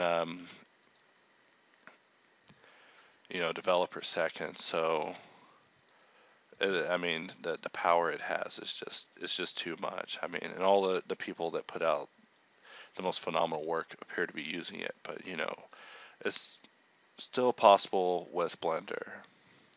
And it's not even so much to show that it's possible with Blender, it's just to show that it's down to technique, it's down to approach. Because, you know, if I went in ZBrush, I would seriously bring in a sphere, or a cube, and just start, you know, dicing it up into those most planar shapes. And here I'm just doing it using bevels and extrudes and knives, and you know, just getting that initial shape, just a foundation for my sculpting. You know, if you're gonna say, hey, I'm gonna go in Blender and jump in dynamic topology with a cube and sculpt a head, it's gonna look like the stuff that you see on the Blender boards that you just scroll past. Like, I was showing someone a breakdown of the Blender board the other day. I was like, look, this is my God honest opinion of, you know, what I see when I look at this stuff. And they're like, why don't you comment? Well, I mean, because these people don't need to hear it from me. They need to hear it from someone else. You know, I'm not gonna stalk people and be like, listen, this is exactly what you need to do. You know, sound like a jerk. You know, you gotta let people arrive at their own decisions. So, I mean, you can't just tell people, hey, you're missing anatomical details. You know, you flawed from the very beginning. When you chose to sculpt from a cube, you're not ready to sculpt from a cube. So, you know, I almost consider this cheating. This is like pre-game for sculpting. But you can only do it in Blender. You can't do this in ZBrush. ZBrush doesn't let you touch vertices, you know. So this is something very powerful, very useful that you have on hand in front of you that you probably didn't even notice.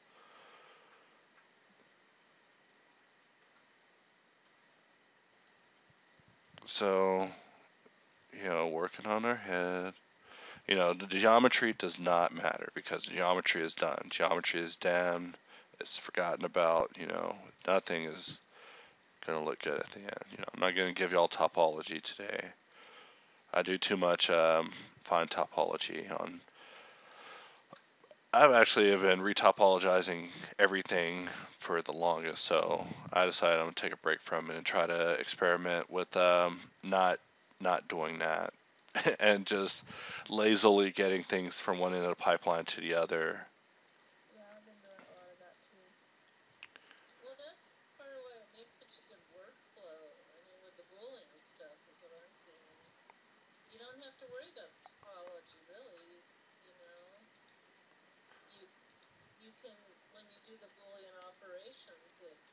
is it all? Well, also when you hit the Boolean operation with the triangulate, on some shapes you can actually go in and just select all Alt J will convert everything to quads, and you can actually get almost a entirely all quad form, and then from there just do some small corrections and get it back to being all quads. I mean, really, it's not a far stretch. It's just knowing your tools like Alt J is great. I mean, I hit it all the time just to see if it does something. I mean, that's how you get really good with these tools. Is like you just spam them. You just try them in different instances. Like you'll see me using the skin modifier for just cutting inside with the Boolean tool. Max was posting his weapons he was doing the other day with just like, shh, don't tell anybody. People don't really understand what this tool means. It's like one step closer to being just completely free to create and not think about topology until later. You know, it's like dating. Dating is great until kids are involved. Or until you actually get to know someone. Yeah, or until you find out their first name or their last name, or no, I'm kidding. I love my girlfriend if she's watching. All right, so for the nose, we could do a couple of things. I'm gonna Michael Jackson him. So, automatic creature. We're not making a creature though. We're gonna break the nose down to shapes. Because we're talking about approach here. And this is like a super long video, so let me also throw in, I'm no longer going to be offering the gold medals. It appears a lot of people have been earning them, so I'm going to come up with some sort of quiz system to find out who has learned the true secrets that I've been trying to pass on here. But I've been wanting to do like some sort of like promotion, like I don't know, like 6,000 subscriber gets an iPod or something. But then it's like, dang it, I have to give them an iPod. Yeah. Like, and I only have my iPod, and I like it. I'm using it. But when I get my new one, though, I'm probably gonna do a promotion for that and send it, just mail it to whoever wins, and they'll get like my collection of music that's on it. Because actually, treasure the music I listen to quite a bit. It's not so much the device because I've moved on to Android, but it's the music that I can't share on YouTube too, because the musical industry is just run. You make a homage to a song, and there's a bunch of lawyers trying to pull down your pants and give you wet willies. It's like, I don't know you. I've gotten messages for now videos that I put like maybe like a year or two ago, that are now completely silenced because the musician doesn't even want their music in a educational video. It's not like I'm trying to sell a car using your song. I'm just talking to people about 3D software and how to sculpt and model. I mean, I try not to get too personal in my videos, so y'all might be tricking me since I'm in here talking to y'all at the same time. But like seriously, like I despise what has happened to the music industry. Like it's horrible. Like I'd actually gotten to 3D because I wanted to make music videos for songs that I thought were actually deserving of videos, or songs that were so good that didn't get a music video that they should have got one. That because it gets more traffic to the song obviously as well. But if I made a music video, they would just take away all my rights, and then they start trying to pull my pants down. But I don't want any of that. I just want to make a music video. And it's like the bigger a band is, the more that you shouldn't get involved with them, the more you should probably stop listening to their music, like because oh god, that's gruesome. So I got my nose here. I'm just gonna Boolean. Haven't been talking about that in a while. So also I'm gonna just bring up a cylinder.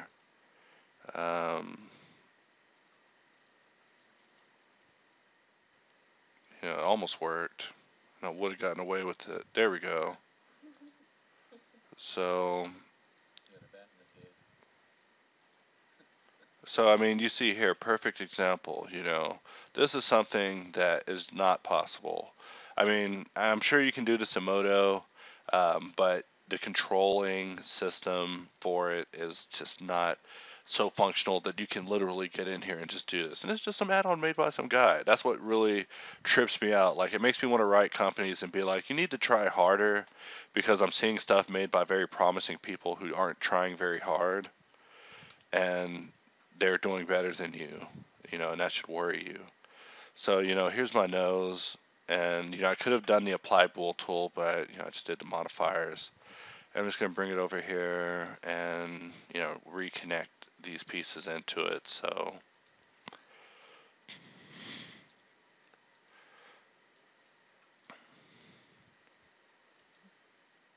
also, with the mouth, I can pull it out, start worrying about, the shape and the character that's being done here before I start committing. You know what I'm talking about. Like, I think with the mouth back here, he has more of a kind of um, frumpy face, and I pull it out here, it gives kind of more of a youthful appearance, or at least to me it does.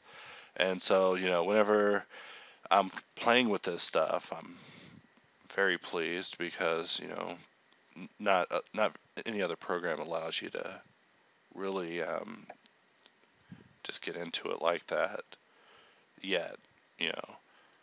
And there's like all sorts of other things like that. Like whenever I make tweaks to the face, also I tend to use shape keys and then tweak between shape keys, and then I'll mix shape keys just to just get a whole bunch of different looks at the same time, just to kind of fine tune my decisions. But it's almost like taking a possible choice and then allowing it to branch out into other sub choices and being able to control those with sliders. Or at least that's how I see it. But, when I hear myself saying it, I feel like a crazy person. I think that'd be a good way to like do the same character at different ages and stuff like that. Yeah. And so another thing is the ear, If he doesn't have an ear, then, y'all aren't hearing what I'm saying. We are, but he's not. Alright. Point taken. He's not. Alright. So, just thinking of the shape of an ear. I suck at ears. To be honest, to be absolutely honest, let's just see how my old way would work with my new way. So, you remember all this stuff. Just remember this in the future. So, like I was telling Brandon, I always go in, make a bunch of planes, and then I will just make changes on them and just make changes to those changes and just end up with a whole ton of variants. So as a result, I have this folder called assets. I know it's kind of jumping off topic, but while I'm looking at it. So the stuff like this is stuff that I just build randomly to use in conjunction in projects later on. But I just scroll through the internet and I find stuff that people have done that I like. I'm like, I like that part. I'm gonna model it, add it to my collection. So my friends are always making fun of me for stealing other people's work. But, and if you ever read it, like these magazines like Imagine FX and 3D World and all this stuff, everything tells you to steal. So I'm like, oh, I can do that, not because I'm a minority, but because I have a pretty good set of eyes. But like right here, this is just a file of books, so um this, I don't even know what I'm doing here, but I'm just gonna come in here and just add passive, invert, pick all this up, and add active, and just let that go. So I showed y'all a bunch of books and then I threw it on the ground. So enough of that. Also I made some cigars one day for someone. I'm just like showing y'all random assets now, just to take a there's like commercial break. What else? Oh yeah, this is another example of just these are the pieces that build up my robot's hand. Basically, these are the only pieces, like just like quick little models put together in conjunction. Like people are like, it's so hard to make robot hands, and really it's an approach. It's all an approach. When I look at people's stuff, I look at their work, but I'm also looking at how they approached it, because you can tell if someone thought about it or if they're free modeling. And my main critique that I get from my critics nowadays is I just go in modeling guns ablazing. I don't even look at references or think about what I'm doing. I'm like, I think I'm a model, just see where it takes me.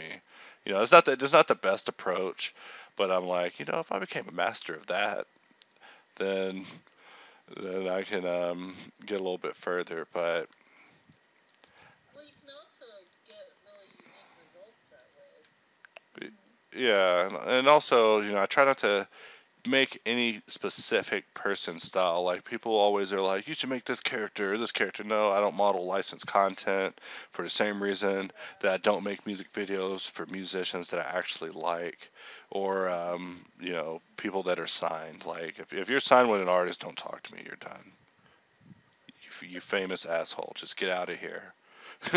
Like, sorry, you could blame the DMCA for that. You could blame Windows Media for inventing the WMA.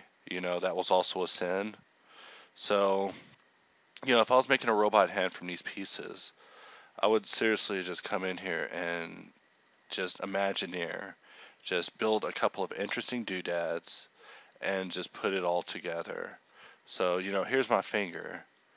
And so if someone's like, hey, I'm making a robot hand, if their hand looks worse than this hand, yeah, I'm probably not going to be very pleased with it. And it's because, I know that you could have approached it differently. You could have approached it a little bit more. It makes me mad because I think people are setting themselves up to just get mad. Like they're like, it didn't work out for me, so I suck at modeling, so I suck as a modeler. I give up.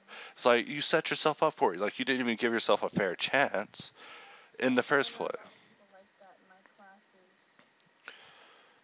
Yeah. It's like it creates an illusion that it's a lot harder than it needs to Yeah, be. like people are like, why are you such a good modeler? I'm like, well, I like to think I think about some of my choices, and I'd like to think about how those choices affect the choices later. Because I'm just modeling, no music's playing, so I don't have anything to think about. So maybe I'll just think too deeply on this stuff. But, you've seen me here now just put together a robotic hand or a robot finger.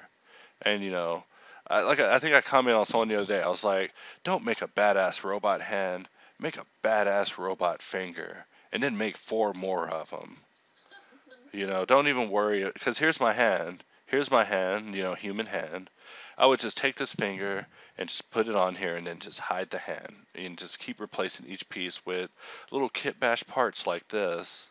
So, hopefully that kind of gives you a little bit of insight to my process there.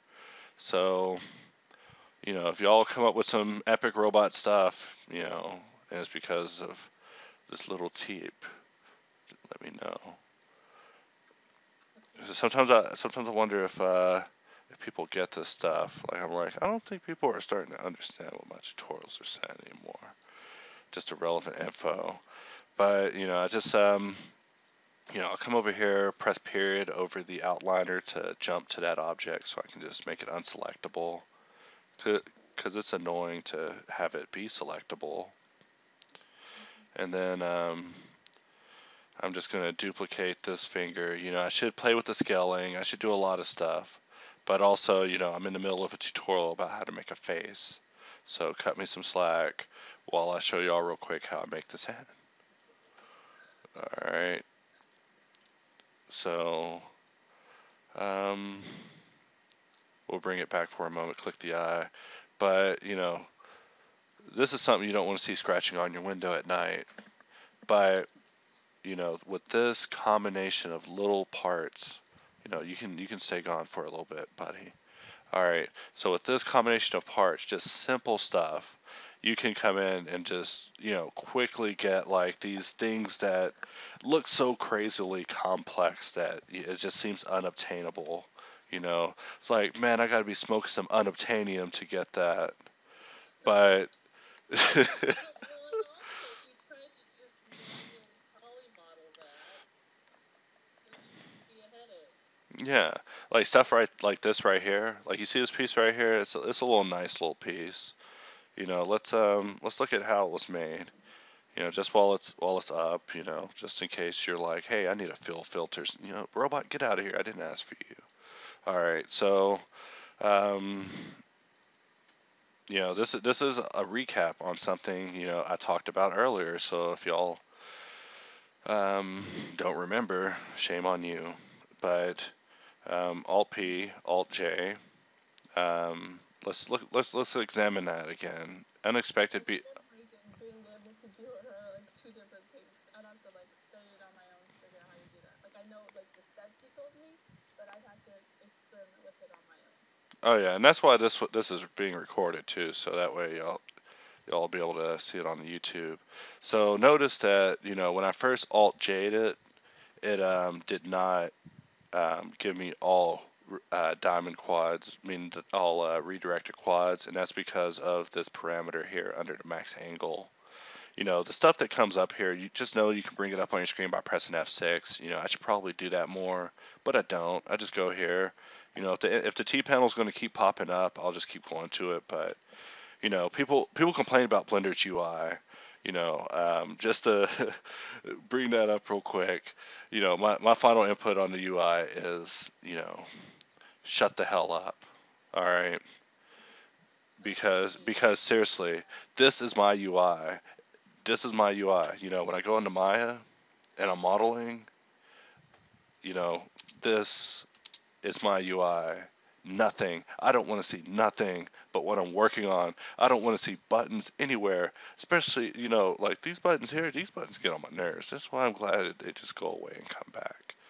But, really, you don't need buttons. You need interface. I mean, you need the view. But, I'm just used to the hotkeys. And so, look, bam. That's how basically I made it kind of in a more controlled manner. So, instead of doing it so messed up as I did there, I would probably go into edge mode, maybe Control B bevel, maybe P separate, and I got this shape now that I can do anything I want, so I can solidify. Solidify is so great because it's so straightforward. I mean, it just punches out so straight to an extent. And then, you could even, combo it up with the man of the hour, BoolTool, and, everything's just cleaned up and we got our little air filter. So here's how a new tool being integrated into your memory will even assist you with like something like this that, I approached it differently last time, but now if I make this stuff, I'm just going to come in it. I'll be so much faster because I'll have implemented that into my thoughts. But and the only way that I can really recommend doing that is to just use it a bunch, just spam it, just get used to it until finally it's one of your solutions in your multiple choice on how do I do this. It's like, how do I do this? Answer A, Boolean. Answer B, circle project or knife project. Answer C, classic polymodeling. Choose your answer. And so, if you dial a friend and call me, I'm gonna probably tell you something about I'm looking for, let's see, where is it? Massive, asset massive. Here we go. This is a file that I have of just a bunch of just random humans and stuff I've made just over time. I'm not pleased with any of these models, but whenever I don't feel like starting from scratch, I just come over here and I grab stuff. Now, one of the things I really love about Blender is you can Control C copy and go to another file and Control V paste. So that's important. That's important to me because I just copy and paste stuff. And another thing you also notice is that I have a ton of blend files, right? So what I do is like every 6 months, I will go in, make a clean file, and I will just open an instance of Blender. I got my main one, and then I got my workhorse, and I'll go through each file, and I will Control C, Control V, and I'll just organize everything just in a 3D view. I will come over here, turn on Simplify, get rid of all sub D so I can just have like tons and tons and tons of objects. And I'll just lay them out on layers, and then as I do that, I'll save the files and just delete them. And like I even have one here that's like here's some like head galleries of just like heads I've sculpted, just over the course of like a month or something, just like random heads. I just like put them in these gallery files, and then I'll just like render them out just occasionally just to have some comparisons. But I mean, if I ever need a head, I'll just come over here, just grab a head, copy, paste it. But that's one of the best things I think about Blender as well is copy and paste, because whenever I'm working with my friends, I'm always like, because I have to use Maya, I'm always like, where's the copy and paste at? Where's all this? This is industry standard software. Where's this stuff at that Blender has? Y'all say it's so horrible and I should just switch. Where is it? Not trying to, start any trouble, but, Maya, you need to add copy and paste, to be honest. Even Moto has copy and paste, but not 3ds Max. But yeah, definitely need that. I mean, you copy and paste within the program, but I'm talking about literally from one program instance to another. And then to make it even more interesting is I copy and pasted from one instance of the program to another. It's not on my clipboard. So I mean, if that it's an independent clipboard of your regular clipboard. So keep that in mind. I think my mouth is I think I got like a slavery mouth with it poking out so much. So I'm just gonna pull that back a little bit. Like I think when they personified slaves, they always had their lips sticking out like something was trying to escape. So I want to pull that back. And so here we go. So next thing is, let's start just combining things. And also maybe playing with final shapes. So, maybe the eyes would look better like this. I want my guy to really be mysterious, like, which way did he go, boss? Which way did he go? No, just kidding. So we'll have him looking back straight ahead, and pull this forward, and we will. All right, first thing is I want to get rid of these. I don't want them part of the operation. These are my spheres. I'm not going to sculpt them at all. This thing, let's examine it one more time, was a completely manifold mesh. So literally, I took a cube, a polycube, a cube sphere, whatever you call it. I call it a cube sphere or a polysphere. Extruded in, sculpted it around a sphere. Perfected the shape of my eye. Another thing is I also probably want to perfect that area. So let's get the mirror back on it via a bunch of desperate undos. I said undo. Undo! No, not that kind of undo. Don't undo that. Alright. So, now what I can do is also worry about this part here. Another nice thing is with Ngons, you can just slice up to and just put geometry where it's needed and not where it doesn't have to be, which is another what I call a noob mistake, which is having span your model that don't need to span it. If you don't need all those dang edges and verts added, don't have it span your model. It needs to end somewhere. It needs to end on a triangle. That's where triangles come in handy. Triangles prevent your edge loops from going farther than they have to. Well, especially if you're just going to go in and sculpt on it with dynamic topology anyway, right? Yeah, but while I'm in the stage of controlling it polygonally, I do want to control the shape a lot easier. So if the topology is good, I can control the shape that I'm getting with all my sliding and stuff. So I mean, I could get messy with it, but I know enough about the geometry and how it's going to behave to just not get too out of control. Because if I have a bunch of stuff collapsing into, like if I had all this stuff, collapsing into a point or something, that's one point controlling this whole shape. But I mean, overall, it's not gonna come across as good. In fact, that probably actually comes across a little better, but I also don't like how it turned that whole thing into an icon. So let's just put that back. And then another thing is cheekbones. You know, cheekbones is always something I try to indicate at this stage. Bring in that. So by having that allows me a control. So we'll connect here. That allows me this as a control. And if I complete this connection, I have this as another level of control. So, you know, I brought in my ear. Ear me now. So we'll apply this mirror. We're going to take this control plus.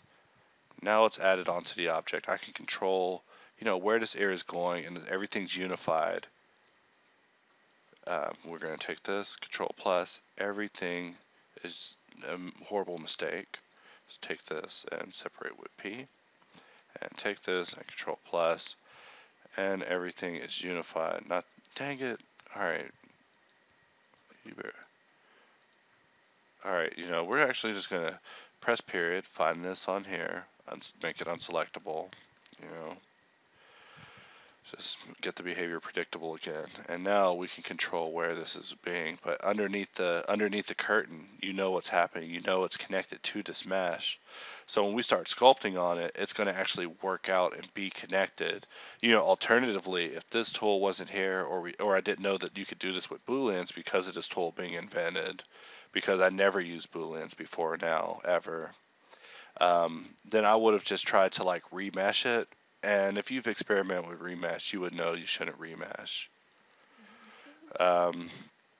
So, you know, here's the nose connected to the surface. Now, the other thing is, at this point, I also don't have that freedom anymore. Oh, I do have that freedom. All right, so I can still scale it and move it around, but usually if you have a whole bunch of booleans happening, just expect it's going to get slow.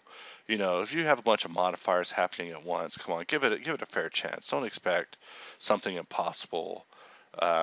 You know, because it's gonna work as it should work. If you have a bunch of modifiers on an object, the viewport should slow down. If you have a bunch of BoolTools active on your model, it's going to make cycles slow because modifiers are going to make your render slower.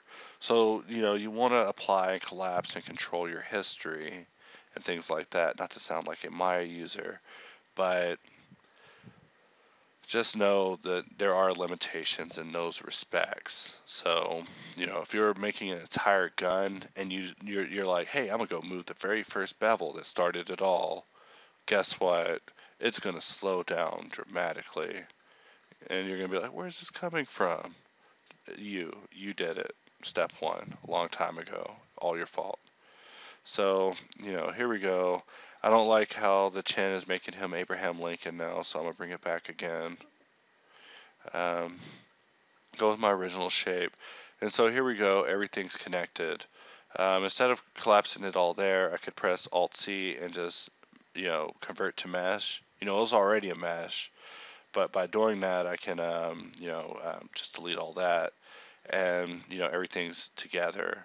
You know, in case you don't understand what that means, let me show you another example.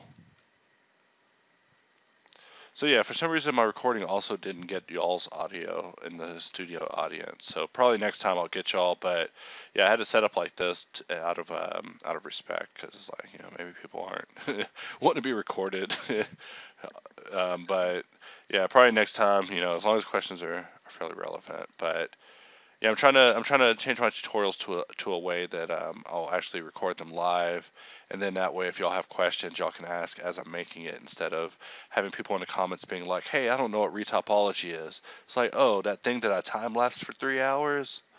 Sure thing. So just know, all right. So this is a mesh, right? And you know, with a mesh, I mean not a mesh, curve. And with a curve, you can put another curve as its bevel object. Now to convert it, you'd press Alt-C. And so with this kind of stuff, you can also BoolTool, dude.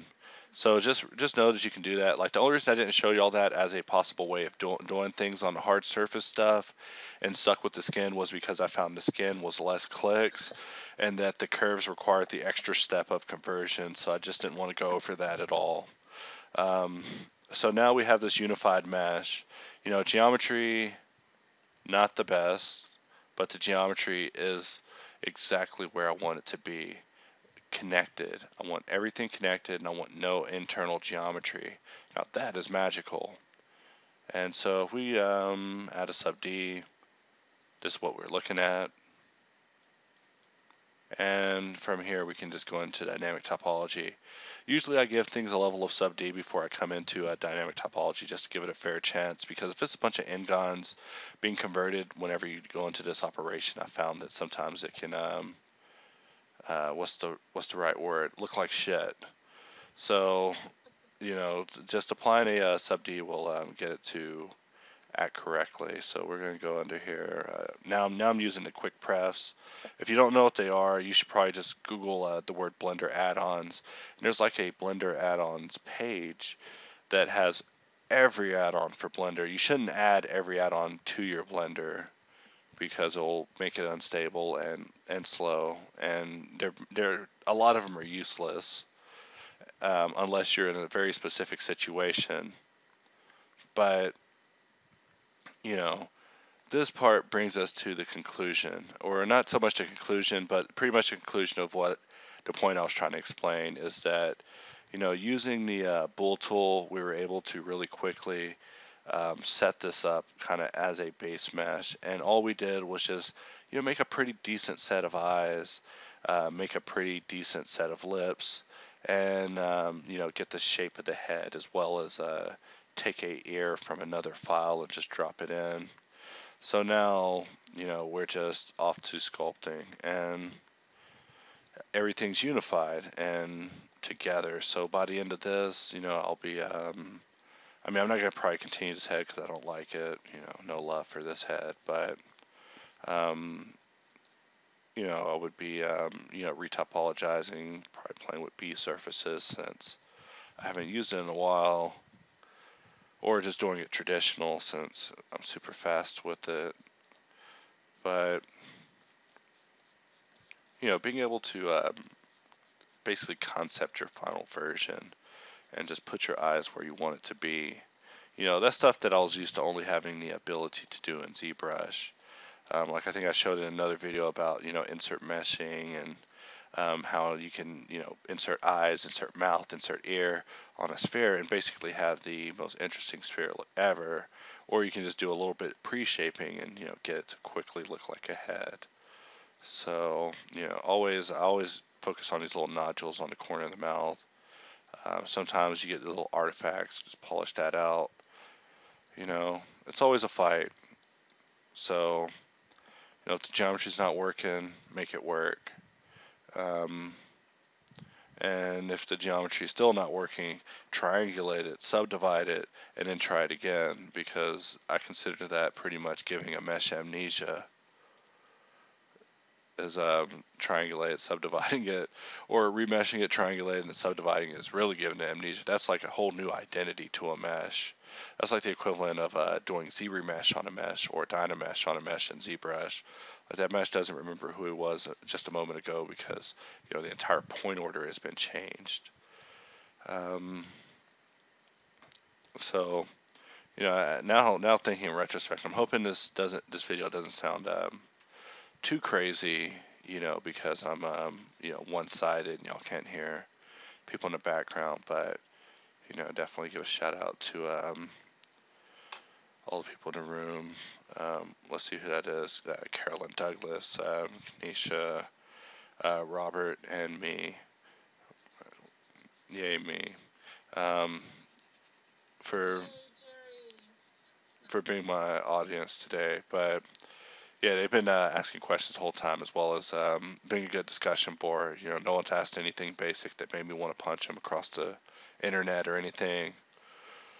You know, to be honest with y'all though, I'm the worst as far as of Blender artists. I mean, not as far as skills, but I mean attitude. I am a jerk.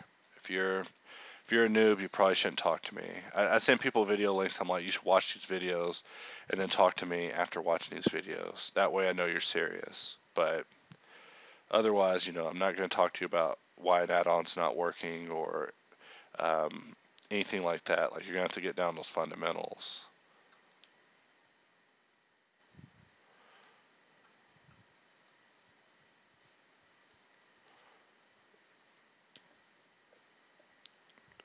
And so, the sculpting has went through a couple of changes recently. I was playing with it earlier today and realized that the sculpting has changed dramatically since the last time that I remembered its behavior with this relative and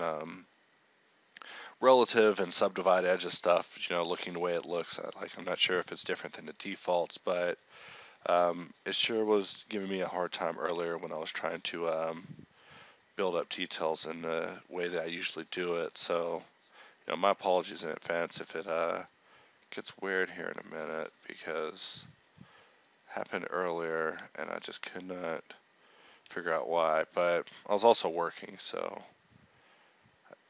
I wasn't able to focus too heavily on it. This is the polish brush. Polish brush is my main workhorse. This is in ZBrush you have the trim dynamic, which is this spoiler alert. It's what was actually in the Ark of the Covenant, but Blender has its equivalent, the polish. Now you could also go a step further and create the trim in Blender, which works out really nice. The trim is my planar go-to brush. But really you want to use the polish to get the planar shapes, like in the pictures we were looking at. And then from there, take those planar shapes and interpolate between them, smoothing them out. And then you start to get a more organic look, or at least, that's sculpting it for me. Now those holes there, I won't tell if you won't tell, but, the way that you would get rid of it is shut your mouth, don't ask any more questions about it, alright? Because from here you don't see it.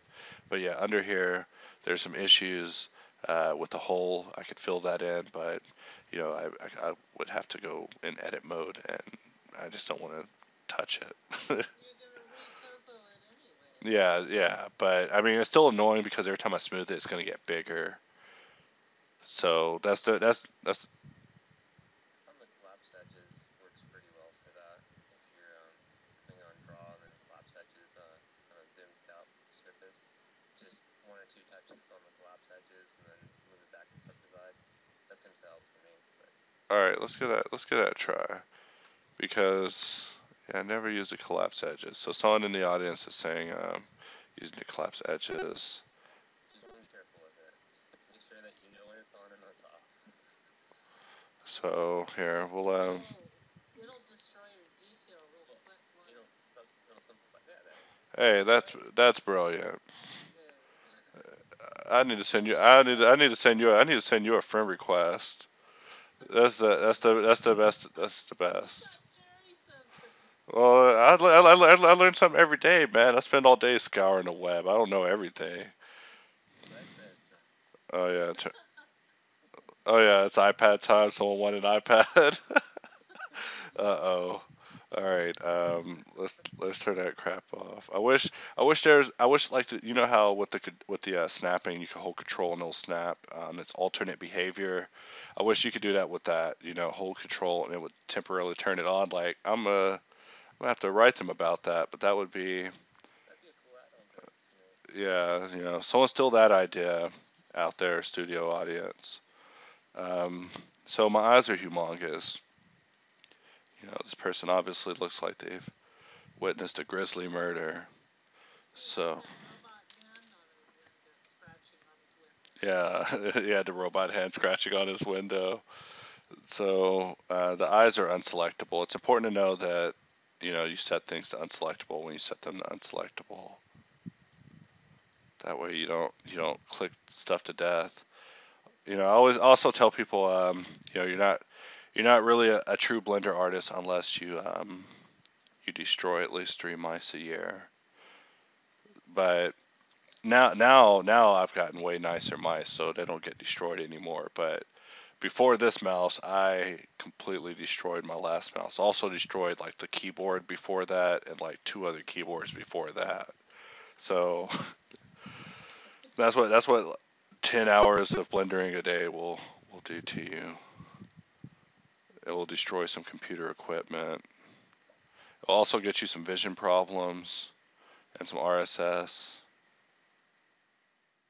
Red Bull addiction.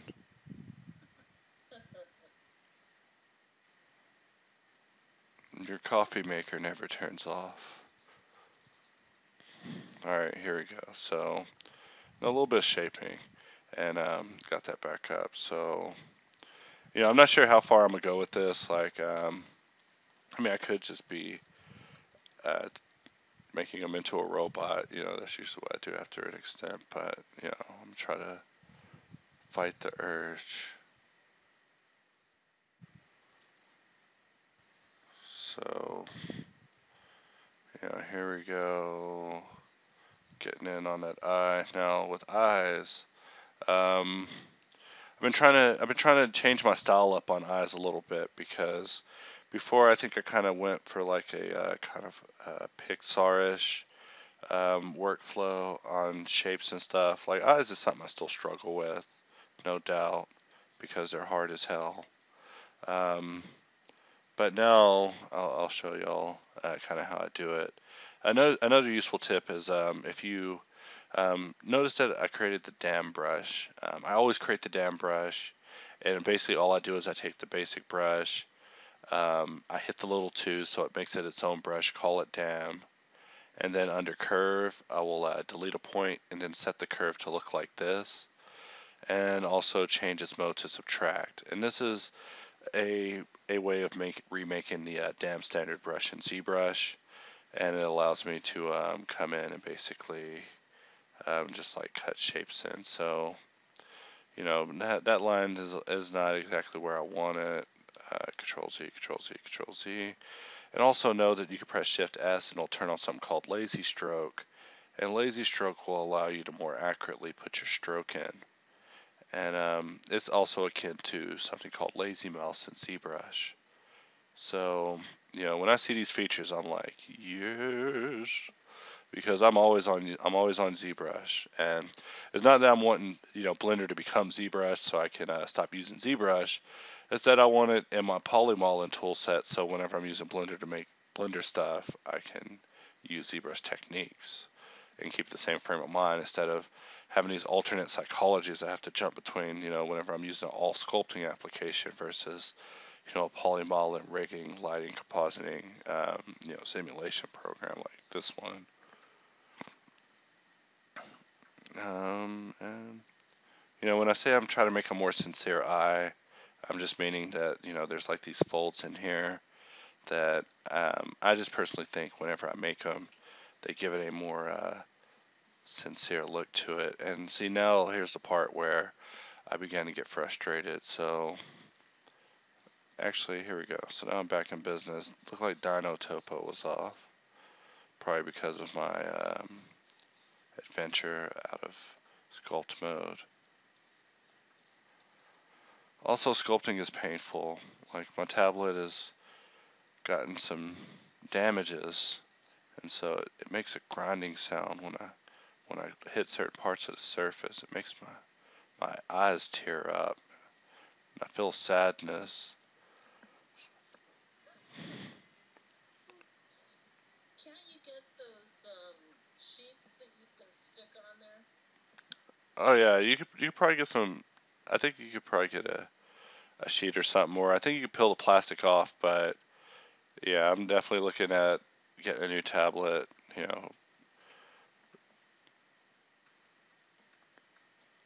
That'll probably be part of my giveaway. I'll make a promotion, be like, you can have my old tablet. This tablet is autographed by me. Yeah, my old broken mouse. You could have a broken mouse. The 4,000th comment will get a free old wireless mouse. The middle mouse button not working. Like a guitar with a bunch of thick holes in it. It's a guitar with only 2 strings. It's a ukulele. Alright. Hold on. I think my girlfriend's about to get here.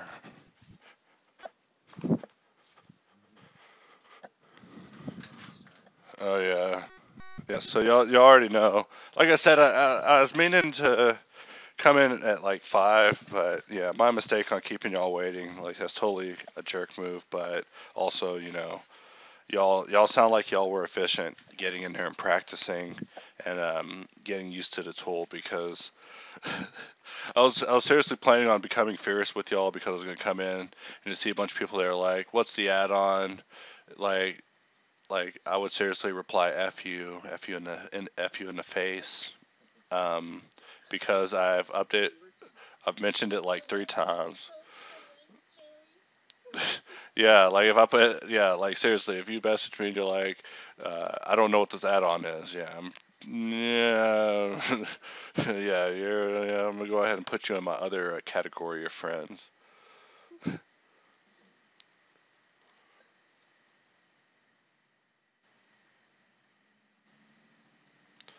And I'm not gonna even try to go for finishing this full head, but yeah, we're about to adjourn shortly. But I just wanted to get a decent shape in here because I haven't been messing with Blender sculpt tools lately because I've been having to work on so much other stuff. Um, but with today being my day off from both my real job and my real CG job, that means I get to work on personal work. So that's actually why we meet up on Sundays. Alright, so, with lips, all I can do is just try to reestablish my planes, but it's something I've been working on getting better with as well. But also, I've noticed that the real organicness of it comes from, the subtle transitions, because you definitely want the planes to exist, but you don't want the planes to show as being there, transisting, because then you get to look like the person was carved out of wood. However, if you transition those transitions, then it opens the door for you to transition those transitions as transitions. And see, that's a hard transition. But bevel, bevel, bevel. So, like same with noses. Like I used to make these hard noses so stiff, and I think yeah, my sensei was critiquing me, telling me that yeah, I almost have kind of a Grecian style. Another thing about the quick prefs is you can actually use the mask lasso and see it in the viewport. So now I have this tool at my disposal. I just press Alt M and remove it. That's awesome. So I mean, Love that. yeah, that's control shift, and you can draw a mask, and with that mask you can not sculpt in those areas, and then Alt M to remove it. So just like masking in ZBrush, and then I think if you press M, you can bring up the masking brush. So if I bring it up here, I could just I never use masking to do this on models. And it was because I was always in matcap mode.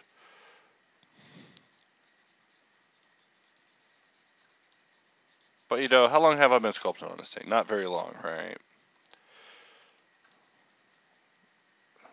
Answer my question. I asked you a mother flipping question. No, I'm kidding. But yeah, tools are definitely getting better. Like I measure the tools by primarily how good they work, but secondly by how easy it takes to get to them, how many clicks it takes, and how predictable its behavior is. So in that respect, another thing too is people make fun of Maya for crashing a lot. People can only do that now because there was a time when Blender was horrible. Like there was a time when it was so horrible that even I didn't want to be a user. Like I think it was like 2.59 and then 2.56. I think Blender was very unstable then, and it was just Oh God, like I mean, I remember there's even now, sometimes I press the P key, just crash. Like I didn't mean to hit the P key. I never go in the game engine, but maybe you should make that something else. Maybe you should make that Control Alt P. You know, it's 2000 and I'll check my calendar later, but you get the point.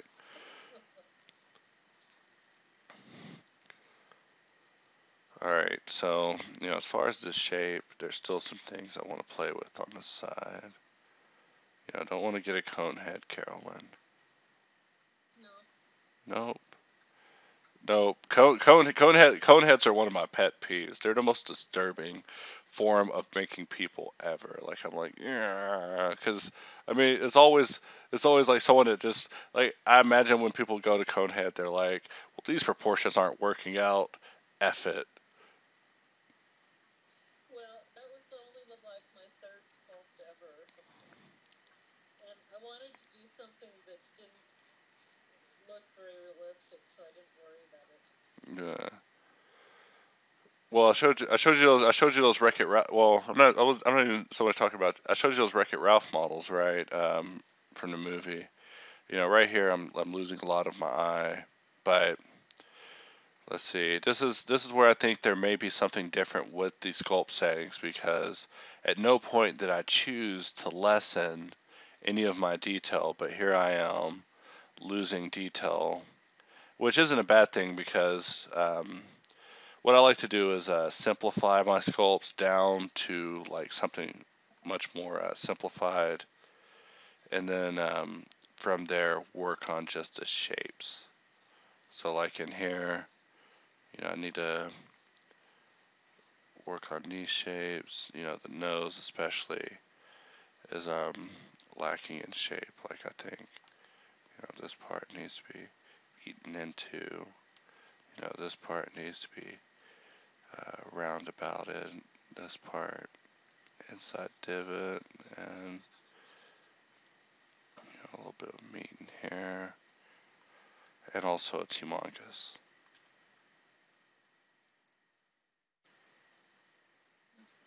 Yeah, once you start shrinking these noses too. Yeah, I was afraid to shrink it because everything else is starting to lose detail too. Like, and it's because of I think some of these changes in the sculpt settings. Like I could have sworn I was paying attention when they said that they changed it, but Well, you don't still have that collapse edges on, do you? no, no, that should be off. But your detail changes depending on whether you zoom in or not, I think. All right, yeah, that's the one, relative detail. So I definitely want that off. For me, personally, I want it off. I want my detail to be, oh, you mother, nah, what is going on? Why are you doing this to me? All right, I don't know. What are we messing with me, man? Snarf. All right. Also, developers, if you're watching this, Blender needs redo stroke. If you add redo stroke, I will be so happy. Like ZBrush has it, and it is.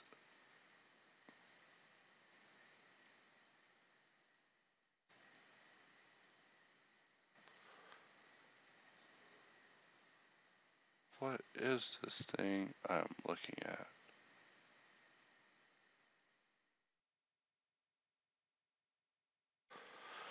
All right, beyond the point though, because I could just be sculpting on this all day, and this thing has gotten to like 2 hours 33 minutes, and there's some things I would like to change on the chin. But yeah, we'll go ahead and conclude that for today. But yeah, I'm definitely gonna check into the sculpting behavior because I hate